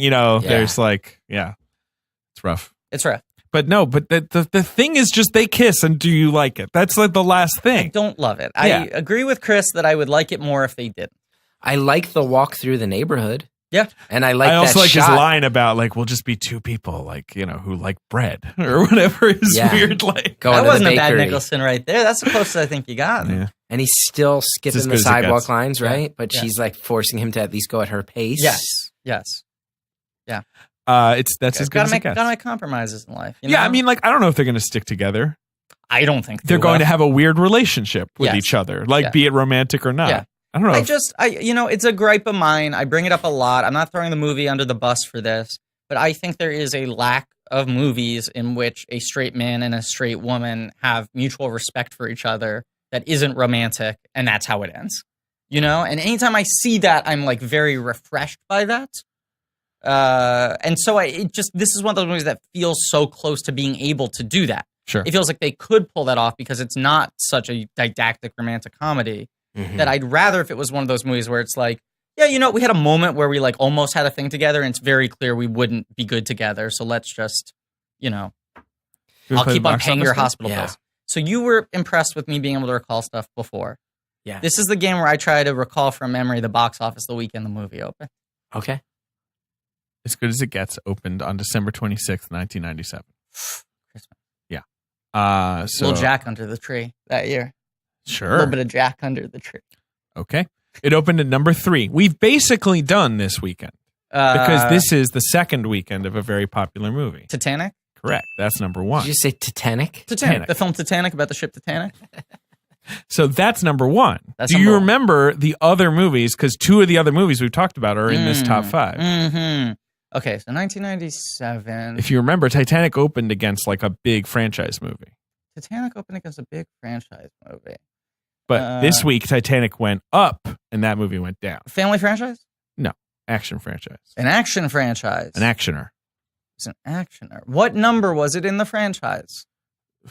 I don't know, like 16 or something. It's a Bond. Yeah. And it was Tomorrow Never Dies? Correct. Okay. How do you feel about Tomorrow Never Dies, Chris? Zero opinion on it. Great. Yeah, I feel the same way. I like that movie. Number 3, As Good as It Gets. As good as it gets. Okay. Which opens to $12 million. Yeah. Perfectly fine. It's going to make 148. Big. Adjusted for inflation, that's like $300 million. And it makes another like 150 overseas. Yep. Jack is back. Sure. Number 4 is a movie you really struggled to identify the last time we played this game. It is a family movie from a director we may cover on this series Mouse one Hunt. day. Mouse Hunt. Motion picture Mouse Hunt. You see Mouse Hunt? Nathan Lane, Lee Evans, and Mouse Hunt, directed by Gore Verbinski. No. Captain of the Pirates of the Don't get so Caribbean mad at us, Chris. franchise. No, I haven't seen Gore, Mouse. Gore Verbinski, Oscar winner for Ringo. You're not familiar with the works of Verbinski? He made the Pirates. Yeah, he made the Cure for Wellness. Yes, you got to go on the hunt, Chris. Number 5. Got to go on the hunt. Number 5. I forgot this movie opened at Christmas. Is from a big auteur director who's been in the news recently. Oh, I know what it is, because this was him being like, haha, look at me, I'm releasing it on Christmas. Like, he Right. made a big deal out of the fact Which is a that it was a weird fucking move. Christmas release. It's his best film, though, and It it's is. called Jackie Brown. That's right. Quentin Tarantino's Jackie Brown. Yeah. Which is my favorite Quentin Tarantino Great movie. Bombs really Fantastic hard movie. You know, $40 million. in the wake of... It tripled its budget. though. Great Chris Yeah. Tucker performance. Yeah. Yeah. Love that performance. And one of my favorite Robert De Niro performances. Great I don't De think he Niro gets enough credit performance. for that one. He's so good Yeah. in that movie. So good. Fonda, we're fond of her. I'm Bridget? fond of Bridget, yeah. Scream 2 The is Deuce. number 6. Yeah. An American Werewolf in Paris. Speaking of horror sequels. Ew. Flubber. Oh, yeah. Mr. Magoo. Remember that? With Leslie Nielsen? Yeah. The live action Mr. Magoo? Yeah. And The Postman. Opening this weekend. The Postman. Kevin Costner bomb. Costner's the postman. That's a bomb. He Opens released to that over- $5 million. for Christmas. Wow. Yeah. Wow. Amistad's also in there. Yeah, well, sometimes we've covered. I guess to answer your question, if Kit Fisto had lived to the events of The Last Jedi, I think the whole strategy would have revolved more about like espionage, subterfuge, embedding Jedi warriors in situations where they could assassinate powerful figures of the First Order instead of these ill-advised military battles that they didn't have the equipment or money to pull off. And to answer your question, the worst movie I've ever seen in theaters that I paid to see might be Norbit. I've been going through my mind to. I kind of like Norbit. I will make a Norbit based admission right now. Uh-huh. You walked out? No, it was one of the very few times in my life I have ever smoked pot, and I lost my fucking mind watching Norbit. Oh. I found the movie terrifying. That movie's a little, It that's made not me a good physically combo. uncomfortable. That's probably the reason I do not do any drugs, is because of watching You know Norbit. what? I'm thinking of Catwoman is a movie I paid to see in theaters, and I was stoned for that one. That might have been the worst. That's rough. That one's rough. I saw Dude Where's My Car twice. I saw that Good movie. I saw it Wasn't once. Good movie. Underrated movie. Yeah, I'm not going to solid. say good. Oh, Ben? I know another one in the running. Here's the before we get to Ben. What would you guys say? Black Knight versus what's the other one? I saw Black Knight versus Coyote Ugly. Saw both of those in the theater. Coyote Ugly's not a good movie. I think Black Knight's worse, though. I mean, from just thinking about it. I haven't seen Black Knight. Just premise. I saw Coyote Coyote Ugly is flawed because she lives in South Amboy, New Jersey. And the whole movie is like, oh, she's going to move to the big city. And the parents are freaking out. If you live in South Amboy, New Jersey, you can literally see the New York City skyline from your house. You're saying it's not that big a deal. The right? land of fucking Oz. Yeah. Anyway, sorry to interrupt. Ben. Do you know what's another movie I fully despise that I definitely paid full ticket price to see opening day? What's that? Van Helsing doesn't get enough shit. Oh, I've never seen Van that. Helsing deserves more shit than it gets. Van Helsing has gotten off easy in our culture. I walked out on what's the Benicio Toro? Was it the Wolfman? Wolfman? Yeah. I never saw that either. I was at the Union Square Theater killing You time. walked out? Well, I had therapy on Fridays, and then I used to perform every Friday night. Yeah. And I would sometimes go see movies by myself to kill time. It was pretty great. Therapy, a movie, and then go do some improv. Yeah. Pretty good life. It's a hat trick, yeah. Went and saw The Wolfman, and it was so bad. And then maybe 20 minutes in, there's a line where a guy says, sometimes you don't hunt the monsters. Sometimes they hunt you. Sure. And I popped out of my seat. In Soviet Russia. I popped out of my seat and walked out with such good timing that the crowd applauded my walkout. I'm gonna throw him under the bus for a moment, but I saw that movie with my brother and a lady he had a crush on. And I was like, I'm clearly third wheel wingman because my brother's kind of awkward in these situations. Yeah. And he forcibly placed me between the two of them. Oh, at the Wolfman. Like she clearly was like excited, like going on a date, a little less excited when she saw the brother was coming along, and then even less excited when I sat next to her. Ben, And my brother just sat in the other seat Ben- shaking his legs. who needs to go get a sandwich. Yeah, Ben so needs we're a wrapped sandwich. up. Yeah, But I'm also- do you have a movie? Because I like bad movies. Yeah. Right. So I'm like kind of struggling. But Well, there's always that bad movie where you're like, I can't wait to enjoy this. And then you're like, oh, fuck, this is just a bummer. Oh, like, that- it's not even fun. I mean, think about it this way, Ben. oh, I know. I do know. What? It's I went to the new school, the Village Cinema, that little Yeah. guy Yeah, on yeah. 12. Sure. I would go to kill Cinema. time between classes. Yeah. And I saw a movie. I think Gandolfini's in it, and it's a musical. And it was like, this is the one that John Turturro directed. it was. It's called Romance and Cigarettes. Yeah, that's It's right. a John Turturro musical starring James Gandolfini. Didn't know. I was just killing time. Like, Gandolfini's in it. Sopranos. I like that show. I'm gonna check this out. And I hated it, and I think I left. Yeah. That's one of those movies where it was like barely released, and Turturro always like blamed the industry and said it was like a conspiracy, and everyone saw it and was like, oh, "This is a bad movie. You just shouldn't have made this." I thing." took time out during a Hawaiian vacation to go see Little Man. with Greg Kinnear. Oh no, the Wayans brothers. that's one. the Wayans Wayans brothers. I never saw that one. I saw White Chicks Okay. at the same theater I saw Catwoman, which is the theater in the Adirondacks where tickets used to be $2. And I had a great time with the White Chicks. Though. I took a Catwoman- lady. I liked Little Man. I knew what I was getting into. And Yeah, it was right, everything I wanted it to be. Yeah. You knew what they were selling and you bought it. I did. I took a lady on a date in high school to see Soul Plane, which was my second time seeing Soul Plane in the theaters. Yeah. And the audience was 95% Hasidic Jews. Two What? 15-year-olds on a date and one black guy who was super uncomfortable anytime anyone laughed. Jesus, why were there all? No idea, but they loved it. And the black guy was furious. Yeah, Like, this is not for you. That's a good downtown story. Nor for these two kids who are too nervous to kiss. All right, we're done. Okay. Right? That's how it ends? Yeah, we're done. Well, Right? that's not literally. I'm announcing it to the audience. Yes. We're still talking. We're finished. We're gonna bid you goodbye. Daniel Plainview throwing Yeah, the I'm- bowling pin down. Supposed to get lunch with Drew an hour ago. I'm sorry. Fool. No, that's okay. Thank you Scheduling so around much. our It podcast. was so fun. Thank you so much for being here, Chris. Thanks for having me. Oh, I took the headphones off because you said we're done. No, it's No, fine. I was just. Yeah, we are done. Gethard Show will be back on air. March 20th? Yes. Yeah. And this So- will be coming out after that, so you'll be in the middle. Yeah, But not every long Tuesday after that. night. Yeah, Every yeah. Tuesday night. Tuesday nights and That's and exciting. Ever since you've been live, it's been so much It's been fun. I great. mean, it was fun always, but I think being live is great. Thanks. Yeah, it's much It's- preferred. Yeah, it's awesome. Thank you. You've both been two of the hugest supporters and sometimes participants in the show. it's an honor and a privilege. Yep. And beautiful anonymous. Yeah. Great. What podcast. else? What else? I got a book coming out Shit. New book. later in the year. I Okay. don't know why I'm announcing that here. That's not announced. I don't know why I've chosen the Blank Check podcast to blow my You can wad on cut that. it out if you wanted to. cut Maybe. it out. This might will be come a out good for a while, so you Who have the knows? time in between when we're recording this and when it's released. No, it's fine. Leave it in. It's exclusive. Hot scoop. Yeah. It's exclusive. Downtown Griffey Nooms. It's Get the exclusive. exclusives. Super chill. Thank you all for listening. Please remember to rate, review, subscribe. Thanks to Lane Montgomery for our theme song, Joe Bowen and Pat Rounds for our artwork, and Fragudo for our social media. Go to blankies.reddit.com for some real nerdy shit. And thank you to our sponsors, ZipRecruiter, Hims, and eHarmony. And Yeah. as always, forgot to introduce the Ben Deucer, Yeah, we did. We were You're so Ben. busy. poet laureate, the Haas, Mr. Chris, Positive, we traded for Moutier. Soaking Wet Benny, JD Amato. I Dirt turned Bike on my Benny. phone and JD Amato said, "Are you seeing The these tiebreaker. trades?" Yeah. Text came up right our The finest film Cavs critic, offloaded half the team.